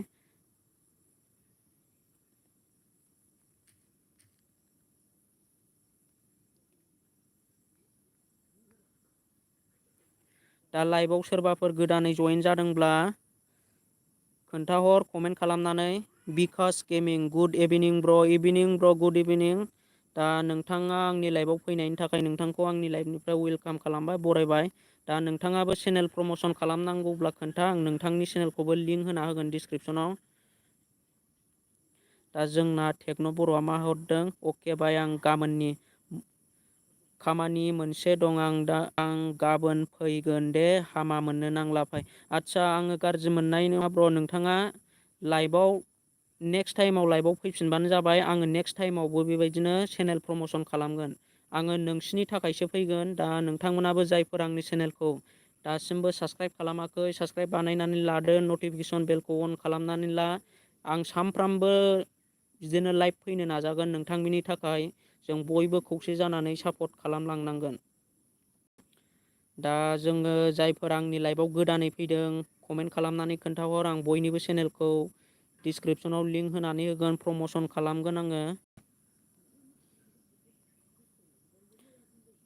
दा जोंना एमडि वाट्सएप स्टेटास एमएसएस आंबो खालामबाय ब्र। जोंना नैबे एमडि वाट्सएप स्टेटासाबो खालामनानै एएमवाइएसएस ब्र'नि चेनेलखौ वाइएमएसएस ब्र'नि चेनेलखौ जायफोर साबस्क्राइब खालामाखै डिसक्रिपसनाव लिंक होखादों, खालामनानै फैबानो जाबाय। दा जोंना नैबे बिकास गेमिं ब्र'आ थांखो ना माखो आंनि लाइभनिफ्राय कमेन्ट खालामनानै खोन्थाहर। आरो थाङाखैबा आं नोंनि चेनेलखौबो डिसक्रिपसनाव लिंक होनानै दोनगोन। जायफोर चेनेल प्रम'सन खालामनांगौ दङ आरो नै जयेन जाफैदों कमेन्ट खालामनानै खोन्थाहर। आङो लिंक होनानै होगोन डिसक्रिपसनाव। लोगोसे सापर्ट आंनि लाइभखौबो जायफोर साबस्क्राइब खालामाखै साबस्क्राइब खालामनानै ला। आं बिदिनो लाइभ फैबाय थानो नाजागोन नोंथांमोननि गेजेराव।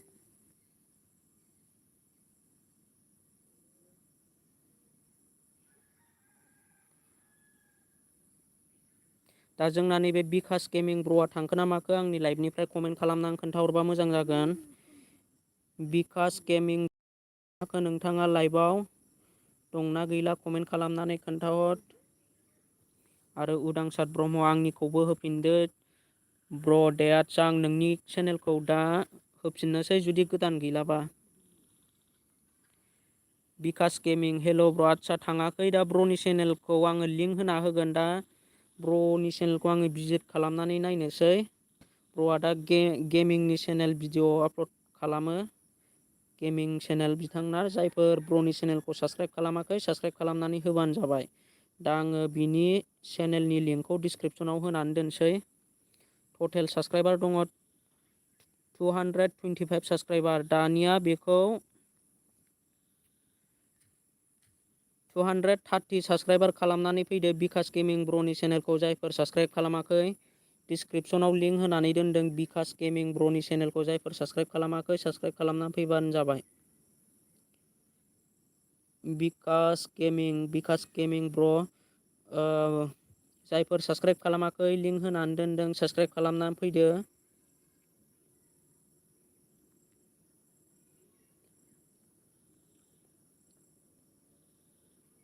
आंना मबाइल चार्ज गैला फ्रेन्ड। आदसा डिजिटेल मिउजिक डिएम ब्र' थांनो हासिगोन। नोंथाङा नेक्स्ट टाइम लाइभआव फैफिनबानो जाबाय। आङो सानसेल' फैया, लाइभखौ बेबायदिनो फैबाय थागोन नोंथांमोननि गेजेराव। अके ब्र' खालामगोन दे आंबो। आदसा नोंथाङाबो आंनि चेनेलखौ दासिमबो साबस्क्राइब खालामाखैबा साबस्क्राइब खालामनानै ला। आं नोंथांनि चेनेलखौ साबस्क्राइब खालामबाय आरो नोंनि चेनेलखौ आं डिसक्रिपसनाव लिंक होनानै दोनबाय। जायफोर खालामाखै खालामनानै होदो बिकास गेमिं ब्र'नि चेनेलखौ अननानै।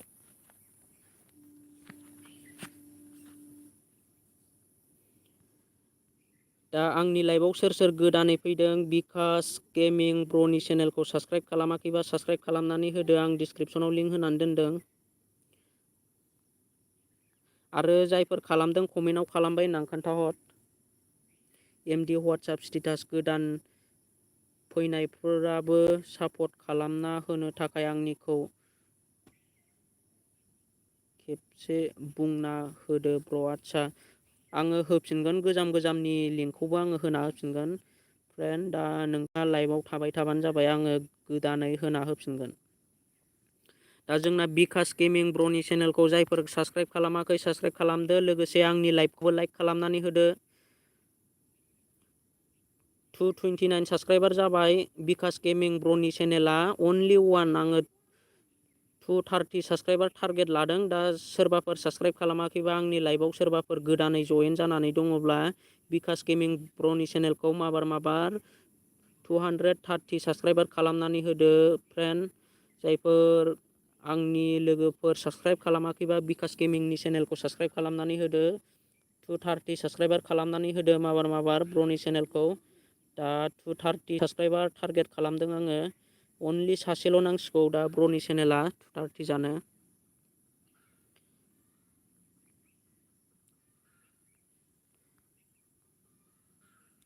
दा सोर खालामखो? रामसियारि ब्लगा खालामनानै होबाय जोंनिखौ, जोंना बिकास गेमिं ब्र'नि चेनेलखौ। आरो एमएस बड' 4K खालामबाय आंहा दा। एमएस बड' 4K आबो खालामना होबाय जोंना ब्र'आ। सतीश बि अफिसियेल बिकास गेमिंखौ साबस्क्राइब खालामबाय। जोंना सतीश बि अफिसियेल ब्र'आबो खालामनानै होबाय बिकास गेमिंनि चेनेलखौ। लोगोसे उदांसार ब्रह्म आं खालामबाय बिकास, नोंबो खालामदो ब्र'। आदसा जोंना दा आङो नैबे बिकास ब्र'खौ होननोसै। जायफोर नोंनि चेनेलखौ साबस्क्राइब खालामदों नोंथाङा बेक साबस्क्राइब खालामनानै होबानो जाबाय ब्र'। दा नोंबो बिसिनिफ्राय बेक साबस्क्राइब खालामनानै होफिनदो बिसिनि चेनेलखौ, जायफोर साबस्क्राइब खालामाखै। आरो लोगोसे आंनि लाइभआव सोर फैदों नोंथांमोनाबो साबस्क्राइब खालामनानै होबानो जाबाय। लोगोसे आंनिखौबो सापर्ट होलांबाय थाबानो जाबाय। आंनि लाइभ फैनायखौ लाइक खालामनानै गालांदो आरो साबस्क्राइब खालामनानै गालांदो। आंनाथ' साबस्क्राइबारानो डाउनसो जाबाय थायो लोगोफोर। बारायनांगौआ माइनास जानानै थायो आंना साबस्क्राइबारानो। दा सोरबाफोर गाज्रि मोननानै दङब्ला सरि, आंखौ गाज्रि मोननो नाङा लोगोफोर। आं बयनिबो चेनेलखौ बेबायदिनो सापर्ट खालामगोन। लोगोसे आंनि चेनेलखौ जायफोर साबस्क्राइब खालामनानै लादों, आनसाबस्क्राइब खालामनानै लादोंबा लाफिनबानो जाबाय। दा आङो बयनिखौबो बुंना होगोन। दा जोंना रामसियारि ब्लगआ बिकासनिखौ खालामना होबाय। लोगोसे एमएस बड' 4K आंनाबो जादों। आदसा एमएस बड' 4K ब्र'नाबो चेनेला माइनास जादों मोनखानाय साबस्क्राइबारा।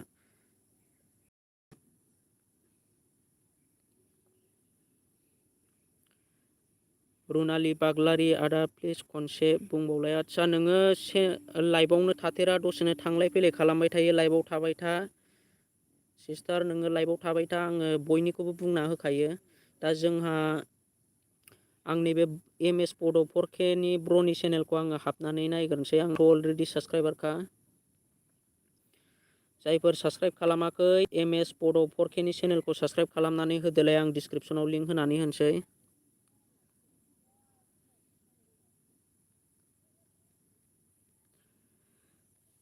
जोंना मा लिरहरदों सतीश बि अफिसियेला, 6 जन खालामबाय आंनि चेनेलखौ। सोरबा खालामाखैबा खालामदो, आंबो खालामना होगासिनो आरो। आदसा जोंना सतीश ब्र'आ खालामनानै होगासिनो, बयनिखौबो खालामदों सतीश ब्र'आ। दा सतीशनिखौ जायफोर खालामाखै, सतीश बि अफिसियेल ब्र'नि चेनेलखौ जायफोर साबस्क्राइब खालामाखै बेक साबस्क्राइबार खालामनानै होफिनबानो जाबाय। सतीश बि अफिसियेल एमएस बड'निखौ लिंक होदो दे।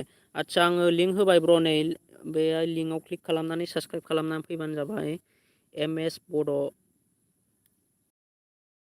ब्र'नि चेनेलखौ साबस्क्राइब खालामनानै फैदो। 58 साबस्क्राइबार, 365 साबस्क्राइब खालामनानै हो ब्र'निखौ। 359 साबस्क्राइबारल' जानानै दं दासिमबो। जायफोर लाइभआव दङ साबस्क्राइब खालामाखैबा साबस्क्राइब खालामनानै होदो आरो कमेन्ट खालामनानै खोन्थाहर आं खालामबाय होननानै। एमएस बड' 4K जायफोर साबस्क्राइब खालामाखै साबस्क्राइब खालामनानै होदो। बिकास गेमिं आं खालामबाय, आंनिखौबो खालामना होदो। जोंना ब्र'आ जोंना नैबे एमएस माबाया खालामनानै होबाय बिकास गेमिंनिखौ। उनाव लोगो मोनफिनगोन ब्र'। आदसा उनाव लोगो मोनफिनगोन माने ब्र', नोंथाङा नोंथांनि चेनेलखौ जाय साबस्क्राइब खालामदों अननानै साबस्क्राइब खालामनानै होदो। साबस्क्राइब खालामलायनानै लानांगौ गावजों गाव, बर'जों बर'।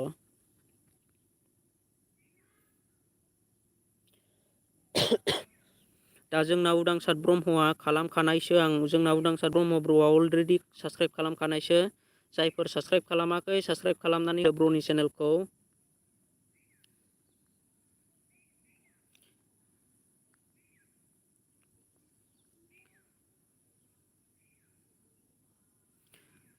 उदांसार ब्रह्म ब्र'आ सोरनिखौ खालामखो? साबस्क्राइब खालामखानायसो।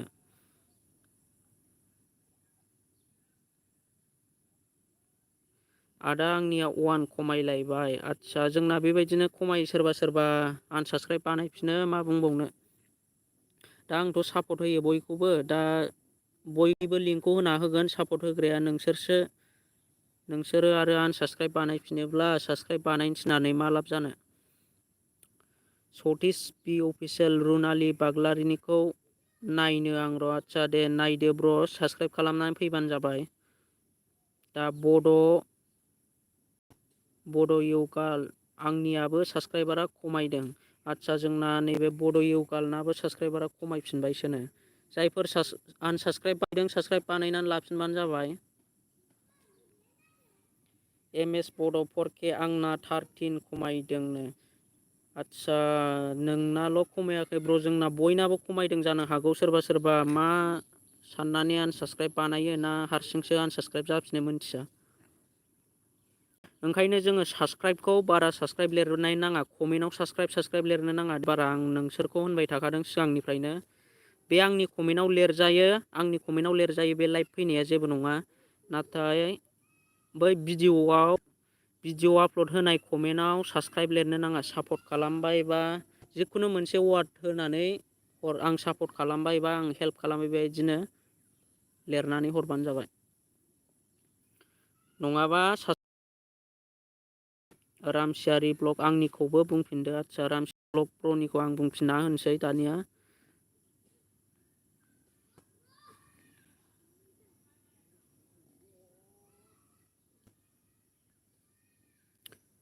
दा रामसियारि ब्लग प्र'नि चेनेला 532 साबस्क्राइबार, अननानै 535 साबस्क्राइबार खालामनानै होदो ब्र'निखौ।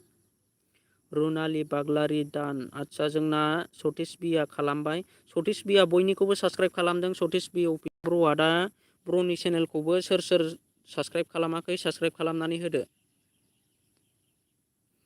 दा आङो डिसक्रिपसन गोदान होफिनलायबाय। दा रामसियारि ब्लगनि चेनेलखौ आङो खनसे लिंक होफिनबाय। सिगाङाव आं लिंक होखादोंमोन। दा जायफोर गोदानै फैदों साबस्क्राइब बानायाखैबा साबस्क्राइब बानायनानै लादो ब्र'नि चेनेलखौ। साबस्क्राइब बानायाखैबा साबस्क्राइब बानायनानै लादो ब्र'नि चेनेलखौ अननानै प्लिज।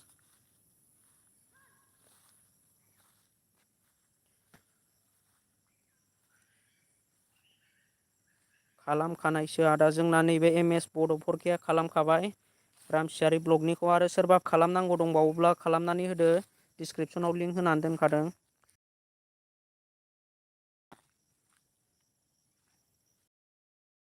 आंनि लाइभखौबो लाइक खालामनानै होबानो जाबाय। आरो जायफोर साबस्क्राइब बानायाखै आंनिखौबो साबस्क्राइब बानायनानै हो। आं बेबायदिनो लाइभ फैनानै प्रमसन खालामबाय थागोन बयनिबो चेनेलखौ। दा आंनि चेनेलखौनो जुदि साबस्क्राइब बानायाब्ला आङो नोंसिनिखौ आङो बयनिखौबो सापर्ट होनानै होगोन। आंनिखौबो लोगोसे सापर्ट होलांबाय था नोंसोरबो। दा जों बेबायदिनो गावजों गाव सापर्ट लालायगोन। आङो बयनिखौबो चेनेलखौ डिसक्रिपसनाव लिंक होनानै दोनगोन। नोंसिनि गेजेराव नोंसोरो सापर्ट खालामलायबानो जाबाय।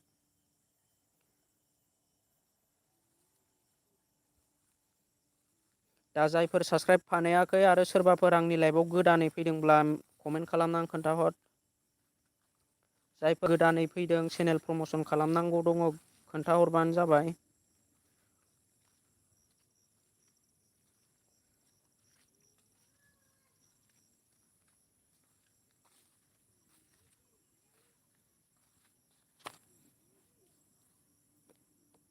दा सोर सोर नैबे मा होनो जोंना रामसियारि ब्र'नि चेनेलखौ जायफोर साबस्क्राइब खालामाखै साबस्क्राइब खालामनानै होदो।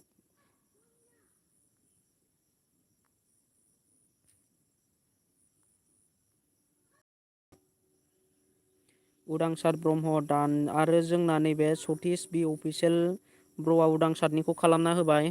आरो MS बड' बयबो सापर्ट खालामलाय बर'जों बर'। औ ब्र'मोन, बर'जों बर' सापर्ट खालामाबा रावबो सापर्ट खालामा जोंखौ।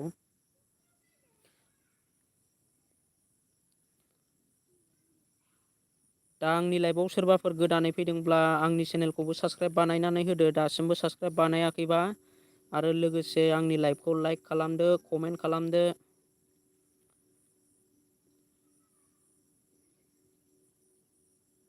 दा आंनि लाइभआव सोर सोर दङ कमेन्ट खालामलाय, बयबो खनसे कमेन्ट खालामनानै खोन्थाहरलाय लाइभआव सोर सोर दङ। लाइभआव सोर सोर दङ कमेन्ट खालामनानै खोन्थाहर।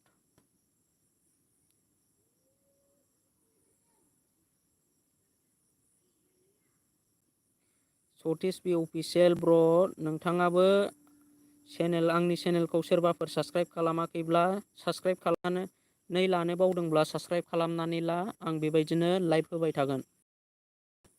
उदांसार ब्रह्म दे होफिनदो ब्र' आंनाबो। आदसा आं उदांसार ब्रह्म होफिनसै। दा उदांसार ब्रह्म ब्र'नि चेनेला जाहैबाय 34 साबस्क्राइबार 40 साबस्क्राइबार खालामनानै होदो जायफोर लाइभआव दङ साबस्क्राइब बानायाखैबा, आरो बानायखादोंबा कमेन्ट खालामनानै खोन्थाहर।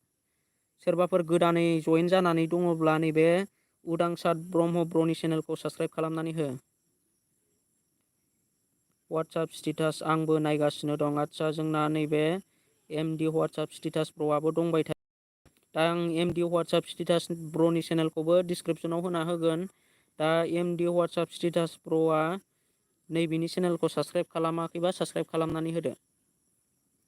उदांसार ब्रह्म ब्र'नि चेनेलखौ।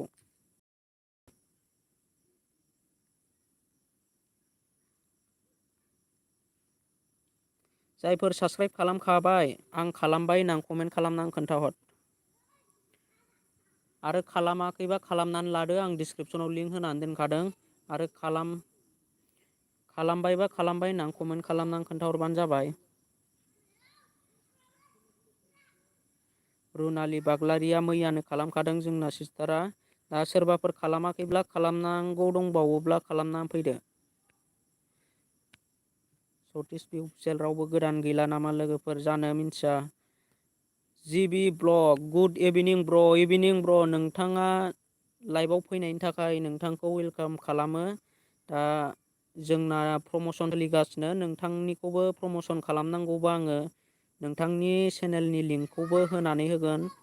दा नोंथाङा आंनि चेनेलखौ साबस्क्राइब बानायाखैबा साबस्क्राइब बानायनानै लादो। आं बेबायदिनो होबाय थागोन, लाइभ फैबाय थागोन आं नोंथांमोननि गेजेराव चेनेल प्रमसन खालामनो थाखाय। जायफोर आंनि चेनेलाव गोदानै फैदों आंनि चेनेलखौबो अननानै साबस्क्राइब बानाय। आरो आंथ' बयनिबो चेनेलखौ साबस्क्राइब बानायो, लोगोसे आङो नोंथांमोननिखौबो सापर्ट खालामनो थिनो। आरो आंनि चेनेलखौसो आनसाबस्क्राइब खालामनानै होयो मानसिफ्रा। आं बिदिबा दुखु मोनो लोगोफोर। आंनि चेनेलखौबो सापर्ट खालामलांफा नोंसोरो। जायफोर साबस्क्राइब खालामाखै साबस्क्राइब खालामदो, लोगोसे नटिफिकेसनखौबो अन खालामनानै लादो। आरो आं लाइभ फैबा नोंसोरबो जयै आंनि लाइभआव ज' जानानै फैदो, होनबासो जोङो साबस्क्राइबारखौ मोनलायगोन। जुदि मोननानै खारोबा बे जानाय नङा। मोनखांबा सोरबा सोरबा मानसिफ्रा साबस्क्राइब मोनखांबा थाङो, थांबाथाय जानाय नङा जोंना। जों ज' थालायनांगोन बयबो।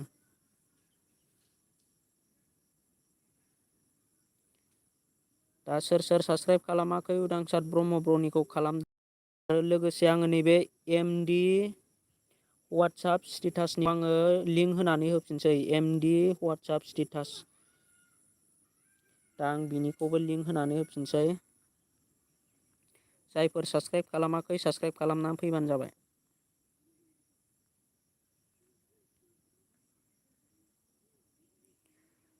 जेबि ब्लग आंना खालामखानायसो ब्र'। सोरनिखौ खालामखाखो ब्र'? दा आं डिसक्रिपसनाव लिंक होनानै होखादों। दा नैबे जोंना मा होनो चेनेलनि नामा एमडि वाट्सएप स्टेटास। दा बिनि चेनेलखौ जायफोर साबस्क्राइब खालामाखै बिनि चेनेलखौ साबस्क्राइब खालामनानै फैबानो जाबाय। एमडि वाट्सएप स्टेटास फ्रेन्डनि चेनेलखौ जायफोर साबस्क्राइब खालामाखै साबस्क्राइब खालामनानै फैबानो जाबाय।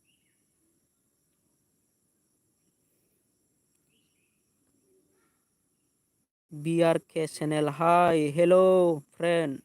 बिआरके चेनेलखौ आंनि लाइभआव फैनायनि थाखाय रोजा रोजा साबायखर बिआरके चेनेल।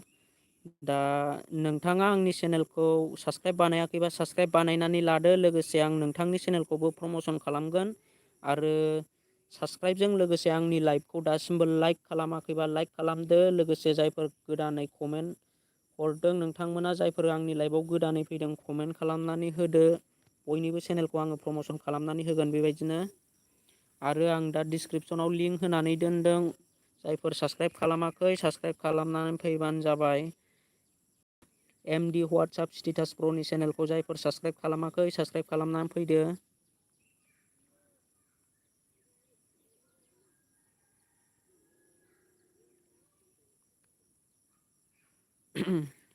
मा होनदों जोंना जिबि ब्लगआ दाखालि आंनिखौ खालामनाया आनसाब खालामफिनजोब्बाय। आदसा ब्र मानि थाखाय खालामो मानसिफ्रा, आंथ' बिदि खालामनानै लाया रावनिखौबो। साबसक्राइब खालामफिनो आं बेखौ मिथिला। दा जोंना सतीश बि अफिसियेल जिबि ब्लग साबसक्राइबार दान। आदसा जोंना अलरेडि जिबि ब्लगनिखौ साबसक्राइब खालामबाय जोंना सतीश बि अफिसियेल ब्र'आ बयखौबो सापर्ट होयो दा नोंथांमोनाबो बेक साबसक्राइबार होफिननांगोन सतीश बि अफिसियेल ब्र'नि चेनेलखौ बेक साबसक्राइबार होफिनबानो जाबाय। दा आं जिबि ब्लग ब्र'नि चेनेलखौ आङो होनोसै, आंनाथ' अलरेडि साबसक्राइबारखा ब्र'नि चेनेलखौ। दा आङो लिंक होनानै होफिनसै ब्र'नि चेनेलखौ। जायफोर साबसक्राइब खालामाखै साबसक्राइब बानायना होदो।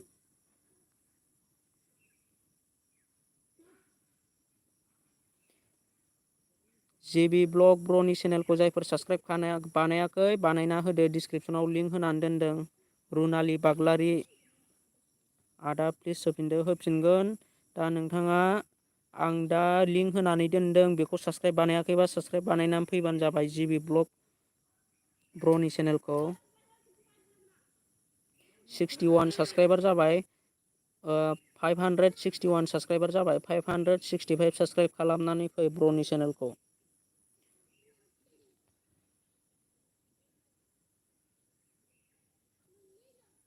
दा जायफोर साबसक्राइब बानायाखै साबसक्राइब बानायनानै फैदो माबार जिबि ब्लग ब्र'नि चेनेलखौ। आं डिसक्रिपसनाव लिंक होनानै दोनखाबाय। आरो लोगोसे आंनि लाइभखौबो लाइक खालामनानै थां। आं दिनैल' फैया लाइभखौ, बेबायदिनो फैबाय थागोन। नोंथांनि थाखायसो आङो लाइभ फैगोन, रावनिबो थाखाय नङा। जों बयबो इउटुब क्रियेटरफोरा ज' जानानै गावजों गाव सापर्ट होलायनांगौ। बर'जों बर' सापर्ट होलायाबा रावबो सापर्ट दा जों इउटुब क्रियेटर फिसा फिसा क्रियेटरफोरा गावजों गाव सापर्ट लालायनांगौमोन। दा बिनिखायनो आंनि चेनेलखौबो जायफोर साबसक्राइब खालामनानै लायाखै साबसक्राइब बानायनानै लादो। लोगोसे नटिफिकेसनखौबो अन होनानै ला, जाहाथे आंनि लाइभआ नोंथांमोननिसिम नटिफिकेसन सौहैयो आरो नोंथांमोना आंनि लाइभआव जयेन जानो हायो। बेनिखायनो जायफोरा आंनि चेनेलखौ दासिमबो साबसक्राइब बानायाखैबा लोगोसे नटिफिकेसन बेल आइकनखौबो अन खालामनानै लादो। आरो आङो बिदिनो इउटुब टिप्सनि भिडिअ बानायो। जायफोर इउटुबखौ मोजाङै माबानो रोङा, इउस खालामनो रोङा, आं बिनि बागैबो भिडिअ खालामो। नोंथांमोना नायाखैब्ला नायनो हागोन, आंनि चेनेलखौ भिजिट खालामनो हागोन नोंथांमोना। आं बिदिनो थाम्बनेलखौ मारै दोनो, थाम्बनेलखौ मारै बानायो, माबोरै इडिट खालामो, माबोरै भिडिअ आपल'ड होयो, बेबायदिनि भिडिअ बानायो आङो इउटुब टिप्सनि। जायफोर नोंथांमोना चेनेलखौ दासिमबो साबसक्राइब बानायाखै साबसक्राइब बानायनानै ला आंनिखौ। दा जों नैबे मा होनहरदों उदांसार ब्रह्मआ आनफल' खालाम नाङा दे रावबो अननानै। आदसा आं ब्र'आ थिगैनो बुंदों, जोंना रावबो आनसाबसक्राइब दा खालाम। साबसक्राइब बानायबाय जेला साबसक्राइबजों लोगोसे भिडिअखौ नायनायजों लोगोसे लाइक कमेन्ट खालामनानै हर, जाहाथे क्रियेटरा गोजोनो, इउटुब चेनेल खुलिग्राफ्रा जाहाथे गोजोनो। बड' इउगाल जिबि ब्लग निया खालामखानायसो, जोंना अलरेडि खालामखानायसो फ्रेन्डआ जिबि ब्लगनिखौ। दा एम एस बड' 4K जिबि ब्लगनिखौ सापर्ट खालामबाय आङो। आदसा जोंना एम एस बड' 4K ब्र'आबो सापर्ट खालामनानै फैबाय जिबि ब्लगनिखौ। बड' 4K निखौ सापर्ट खालामाखैबा सापर्ट खालामनानै फैनो हासिगोन। दा आङो रुनालि बाग्लारिनिखौ होफिननानै होनोसै। दा 116 साबसक्राइबार दङ, 13था भिडिअखौ आपल'ड होबाय था। आरो रुनालि बाग्लारिया दासिमबो मा होनो टाइटेलखौनो लिराखै दाबो, नै मोनसेबो टाइटेल लिराखै फ्रेन्डआ। टाइटेलखौ लिरनानै ला बिनानाव, नोंथाङा मा टाइपनि सायाव भिडिअ बानायदों। जेनेबा नै नोंथांनाव बेयाव मोनसेबो टाइटेलानो गैया, नै बेयाव आगष्ट 4 माने थारिखसो दङ। नोंथाङा टाइटेलखौनो होनानै लायाखै दासिमबो। आरो नोंथांनाव इउटुब बेनारबो गैया दाबो, इउटुब बेनारखौ होनानै लादो बेयाव, होनबाना मोजां नुयो। आरो भिडिअ'आबो 13थाल' दङ, भिडिअ'खौबो आपल'ड होबाय था। दा जेखियानो जाया मानो नोंथाङा टाइटेलखौ होनानै लादो। लोगोसे आं नोंनि चेनेलखौ डिसक्रिपसनाव लिंक होनानै दोनबाय, जायफोर खालामाखै खालामनानै होदो। नैबे फ्रेन्डनि चेनेलखौ जायफोर जायफोरा साबस्क्राइब बानायाखै साबस्क्राइब बानायनानै होदो। दा नोङो बेयाव टाइटेलखौ मारै लिरो आरो डिसक्रिपसनखौ मारै होयो आङो बेनि भिडिअ बानायनानै दोनखादों, सिगांनि भिडिअखौ नायनो हागोन जुदि रोङाखैब्ला।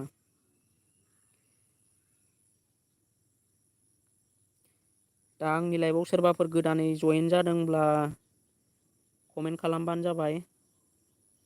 दा जोंना जिबि ब्लगआ मा होनदों खालामजोबफिनसै आं। आदसा जिबि ब्लग ब्र' नोंथाङा खालामनानै होफिनदो।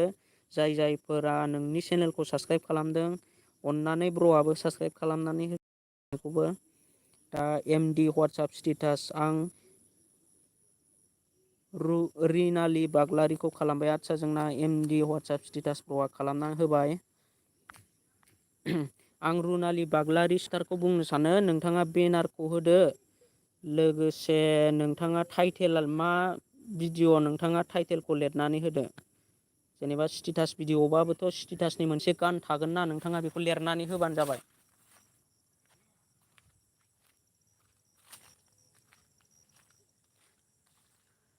दा डिसक्रिपसनाव लिंक होनानै दोनदों, जायफोर साबस्क्राइब बानायाखै साबस्क्राइब बानायनानै फैदो। आरो आंनि लाइभआव सोरबाफोर गोदानै जयेन जादोंब्ला कमेन्ट खालामनानै खोन्थाहर।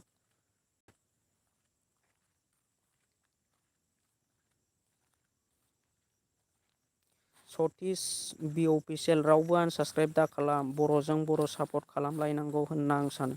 आदसा आं सतीश ब्र' आंबो बेबायदिनो सानो। जोंना माखासे मानसिफ्रा माने आनसाबस्क्राइब खालामफिनो। दा आनसाबस्क्राइब खालामालासिनो बयबो गावजों गाव सापर्ट होलायोबा मोजां जोंना।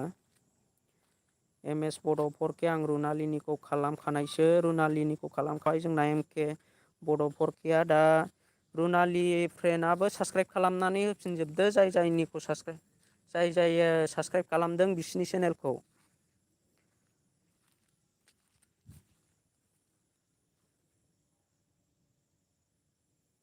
बिआरके चेनेल आंनि चेनेलखौबो होनानै होदो ब्र'। आदसा दे आं नोंनि चेनेलखौ एबारनो होनानै होनोसै। नैबे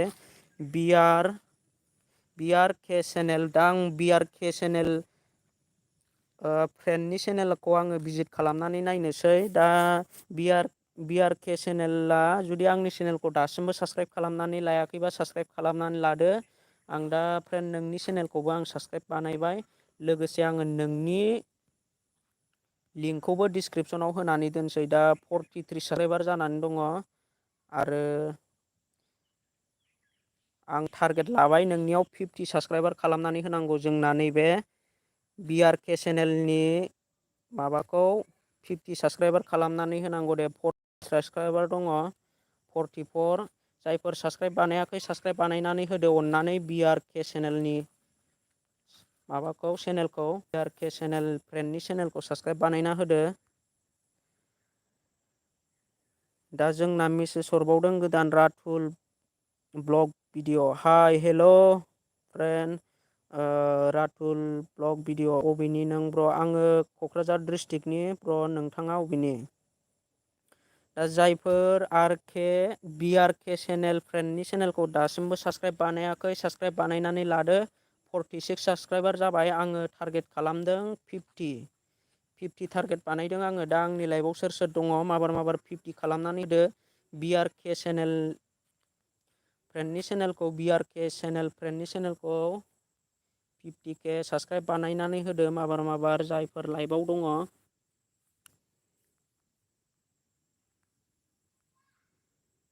राथुल ब्लग भिडिअ। आं उदालगुरिनि। आदसा थिगैनो दङ फ्रेन्ड। दा नोंथाङा आं डिसक्रिपसनाव लिंक होनानै दोनदों नैबे बिआरके चेनेलखौ। जायफोर साबस्क्राइब बानायाखै प्लिज अननानै साबस्क्राइब बानायनानै होदो। दा 46 साबस्क्राइब जानानै दङ। लोगोसे आंनि चेनेलखौबो जायफोरा साबस्क्राइब बानायाखै साबस्क्राइब बानायनानै ला। आरो आंनि लाइभखौबो लाइक खालामनानै गालां। आरो लाइकजों लोगोसे कमेन्ट खालाम गोदानफोर फैदोंब्ला। दा जायफोरा साबस्क्राइब बानायनानै लादो गावजों गाव सापर्ट खालामनांगौ। जोंना उदांसार ब्रह्म ब्र'आ मा होनदों बयबो सापर्ट खालामलायदो। रावबो आनफल' दा खालामसै एबारनिफ्राय अननानै हाबखाना ओंखारफिननो नाङा। औ थिगैनो बुंदों जोंना उदांसार ब्रह्म ब्र'आ। रावबो आनसाबस्क्राइब खालामनानै लाफिनलायनाङा। जोंना बर'जों बर' सापर्ट होलायनांगौ। बर'जों बर' सापर्ट होलायाबा आरो सोर सापर्ट होबावनो जोंखौलाय। दस्रा हारिफ्राथ' रावबो सापर्टआनो होखाया। बेनिखायनो जों बर'जों बर' सापर्ट होलायनांगौ। दा BRK चेनेल दान जोंना नैबे सतीश ब्र'आ आदा आं सापर्ट खालामबाय BRKनि सापर्ट खालामबाय। आदसा थिगैनो दङ एक्सपर्ट 4K। दा जायफोर BRKनि चेनेलखौ जायफोर साबसक्राइब खालामाखै साबसक्राइब खालामनानै होदो। डिसक्रिपसनाव लिंक होनानै दोनखादों। आरो BRK फ्रेन्डआबो जायफोर साबसक्राइब खालामदों बिसोरनिखौ बेक साबसक्राइबार खालामनानै होफिनदो।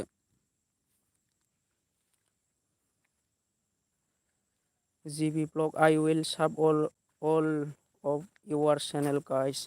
थिगैनो दङ GB ब्लगआबो दा साबसक्राइब खालामनानै होफिनजोब्बाय गासैनिखौबो। दा सतीश बि अफिसियेल रातुल ब्लग भिडिअ'निखौ नायगासिनो ब्र'। आदसा थिगैनो दङ ब्र'। आकाश ब्लग दा आकाश ब्लगआ आंनि लाइभआव दंना गैला आं दा नोंथांनिखौबो लाइभ डिसक्रिपसनाव होना होगोन चेनेलखौ। दा नोंथाङाबो आंनि लाइभआव थाबाय था, थांनो नाङा, गासैनिखौबो आङो खोन्थानानै होजोबगोन।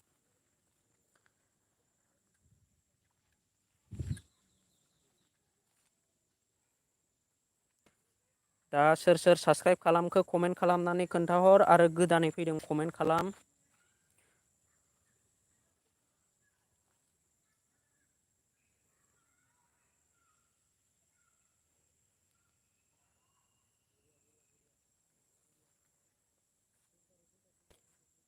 रातुल ब्लग भिडिअ दान जोंना नैबे रातुल ब्लगआ माने सतीश बि अफिसियेला रातुल ब्लगनिखौ साबसक्राइब खालाम।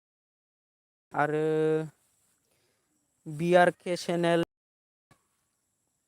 माबाखौ लिंकखौ आङो डिसक्रिपसनाव होनानै दोनदों। जायफोरा साबसक्राइब खालामाखै साबसक्राइब खालामनानै होदो। BRK चेनेल दा आकाश ब्लग आंनि लाइभनिफ्राय थांखो ना माखो ब्र'आ कमेन्ट खालामनानै खोन्थाहरबा मोजां जागोन। दा नोंनिखौबो आङो लिंक होगोन।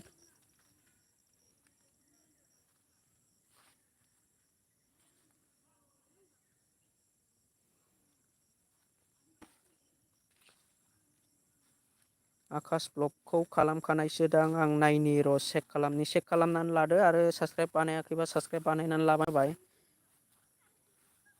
आं आकाश ब्लगनिखौ दानिया आङो चेनेलाव हाबनानै थांनोसै आकाश ब्लग प्र'निखौ आंनाथ' अलरेडि दानखासै। नटिफिकेसनखौबो अन होनानै लादों आङो। दानिया आङो लिंकखौ डिसक्रिपसन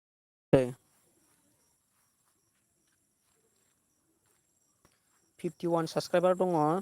अननानै 60 साबसक्राइबार बानायनानै होदो। 60 साबसक्राइबार आं ओंखारथ'सै ब्र'। अके ब्र' थांनो हासिगोन। नेक्स्ट टाइमाव लाइभ फैबावोबा फैबावदो नोंथाङाबो। आङो कमिउनिटियाव पस्ट होनानै दोनखायो खयथायाव लाइभ आङो होनानै दोनखादों। नोंथांमोना चेनेलजों लोगोसे आंनि चेनेलखौ साबसक्राइबजों लोगोसे नटिफिकेसनखौ अन होनानै ला। आं मा थारिखआव जेनेबा बिसिबां टाइमाव आङो लाइभ फैगोन बेखौ होनानै दोनखायो आङो। मिस्टार नरेन ब्लग हेल' ब्र' हेल'। दा आकाश ब्लगनि चेनेलखौ आङो लिंक होनानै दोनबाय। जायफोर साबसक्राइब बानायाखै साबसक्राइब बानायनानै लादो। आकाश ब्लग ब्र'नि चेनेलखौ लिंक होनानै दोनदों आङो। दा 51 साबसक्राइबार दं ब्र'नि चेनेला 60 खालामनानै होदो अननानै। ब्लगनि चेनेलखौ 60 खालामनानै होदो ब्र'। ब्र'मोन आंनि लाइभआव सोर सोर दङ साबसक्राइब बानायाखैबा आकाश ब्लग प्र'नि चेनेलखौ साबसक्राइब बानायना होदो।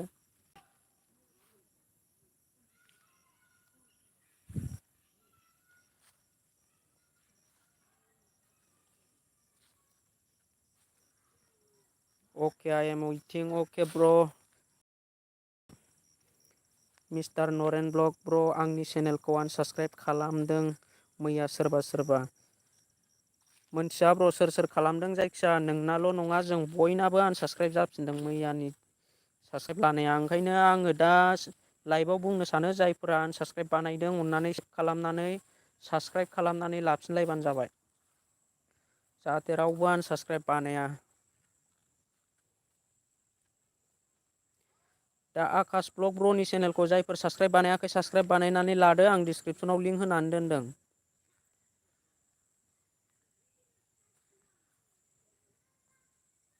लोगोसे आंनि लाइभखौबो लाइक खालाम आरो साबस्क्राइब बानायाखैबा आंनि चेनेलखौबो साबस्क्राइब बानायनानै ला आरो नटिफिकेसनखौ अन होनानै ला आंनि चेनेलखौ।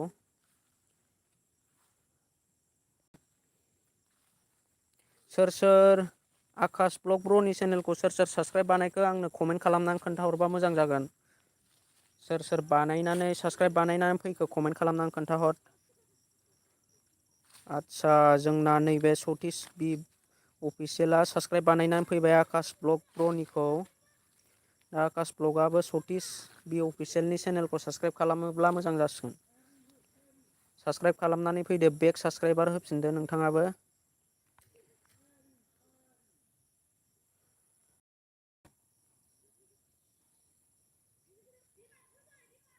आकाश ब्लग ब्र'नि चेनेलखौ जायफोर साबस्क्राइब बानायाखै साबस्क्राइब बानायनानै होदो, डिसक्रिपसनाव लिंक होनानै दोनखादों।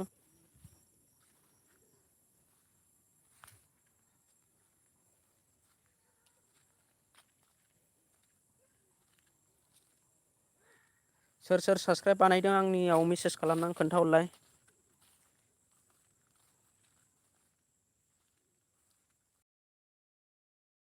एम एस बड' 4K आं खालामबाय। आदसा जोंना एम एस बड'आ खालामबाय ब्र'आ।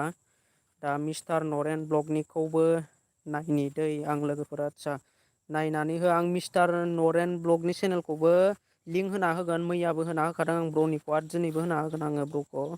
दा आं बयनिखौबो होखायो।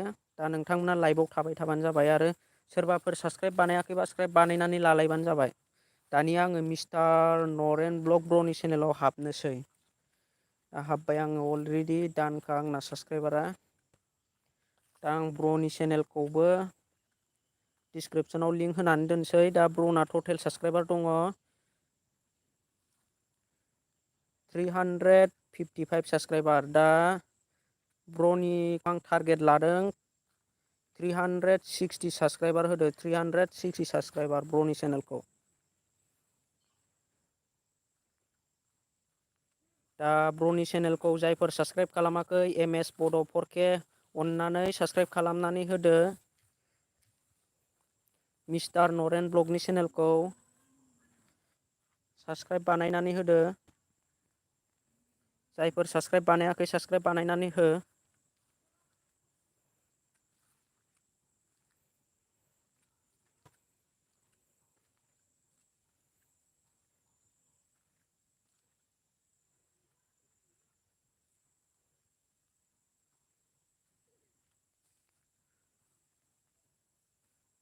दा डिसक्रिपसन सिङाव लिंक होनानै दोनदों। जोंना मिस्टार नरेन ब्लगनि चेनेलखौ जायफोर साबस्क्राइब बानायाखै साबस्क्राइब खालामनानै फैदो। सतीश बि अफिसियेल ब्र'आ नै जोंना साबस्क्राइब खालामनानै फैलायबाय।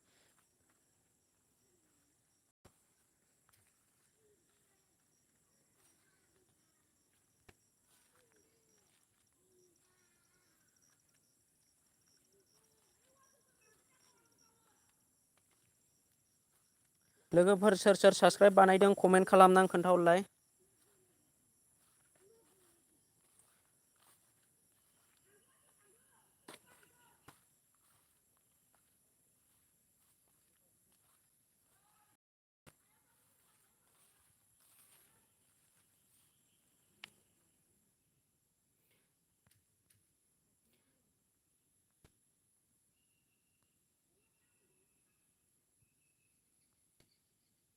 लाइभआवनो साब्रैल'सै माथो लोगोफोर, थांजोबखो ना माखो? सोर सोर दङ कमेन्ट खालामनानै खोन्थाहर।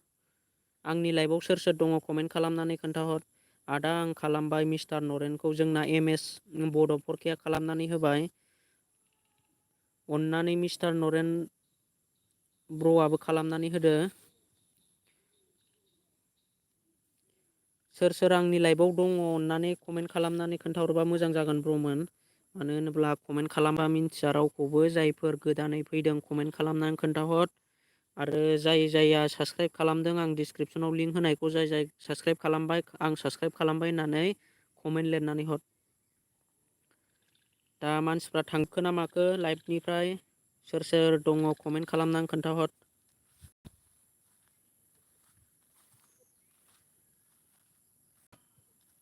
आकाश ब्लग खालामजोब्बाय। आदसा आकाश ब्लग ब्र' नैबे मा होनो आं दा लिंक होनाया जोंनिया नैबे सरि मिस्टार नरेन ब्लगनि चेनेलखौ साबसक्राइब खालामाखै खालामनानै होदो ब्र'नि चेनेलखौ।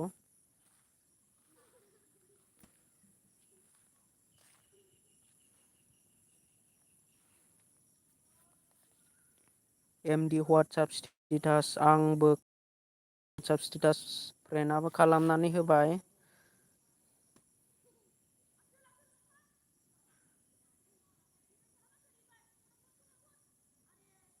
आरो सोरबाफोर खालामाखैबा साबसक्राइब खालामनानै लादो ब्र'नि चेनेलखौ डिसक्रिपसनाव लिंक होनानै दोनदों। आकाश ब्र' लोगोसे सतीश बि अफिसियेल ब्र'आबो खालामना होबाय। दा आंनि लाइभआव सोरबाफोर गोदानै फैदोंब्ला मेसेज खालामनानै खोन्थाहर। कमेन्ट खालाम कमेन्ट। आंबो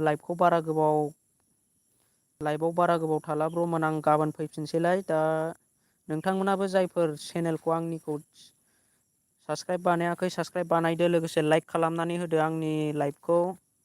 आरो नटिफिकेसनखौबो अन खालामनानै ला। आं बेबायदिनो फैबाय थागोन लाइभआव। आं बयनिखौबो प्रमसन खालामनानै होगोन ब्र'मोन बिनिखायनो नोंथांमोना चेनेलखौ साबसक्राइब खालामाखैबा साबसक्राइब बानायनानै लाबानो जाबाय। आरो आंनाबो बिराद माइनास जागासिनो दङ साबसक्राइबारा दावखोनांगौसो माइनास खमायफिनजोबदोंसो आंना।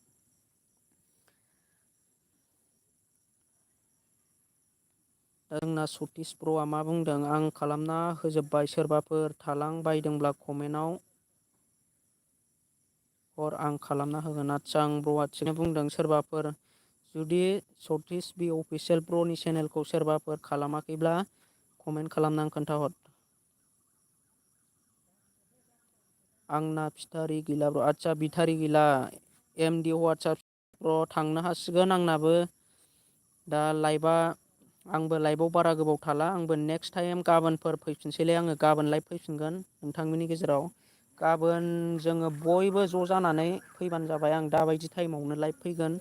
नटिफिकेसन होनानै दोनखागोन आङो नटिफिकेसनखौ अन होनानै ला।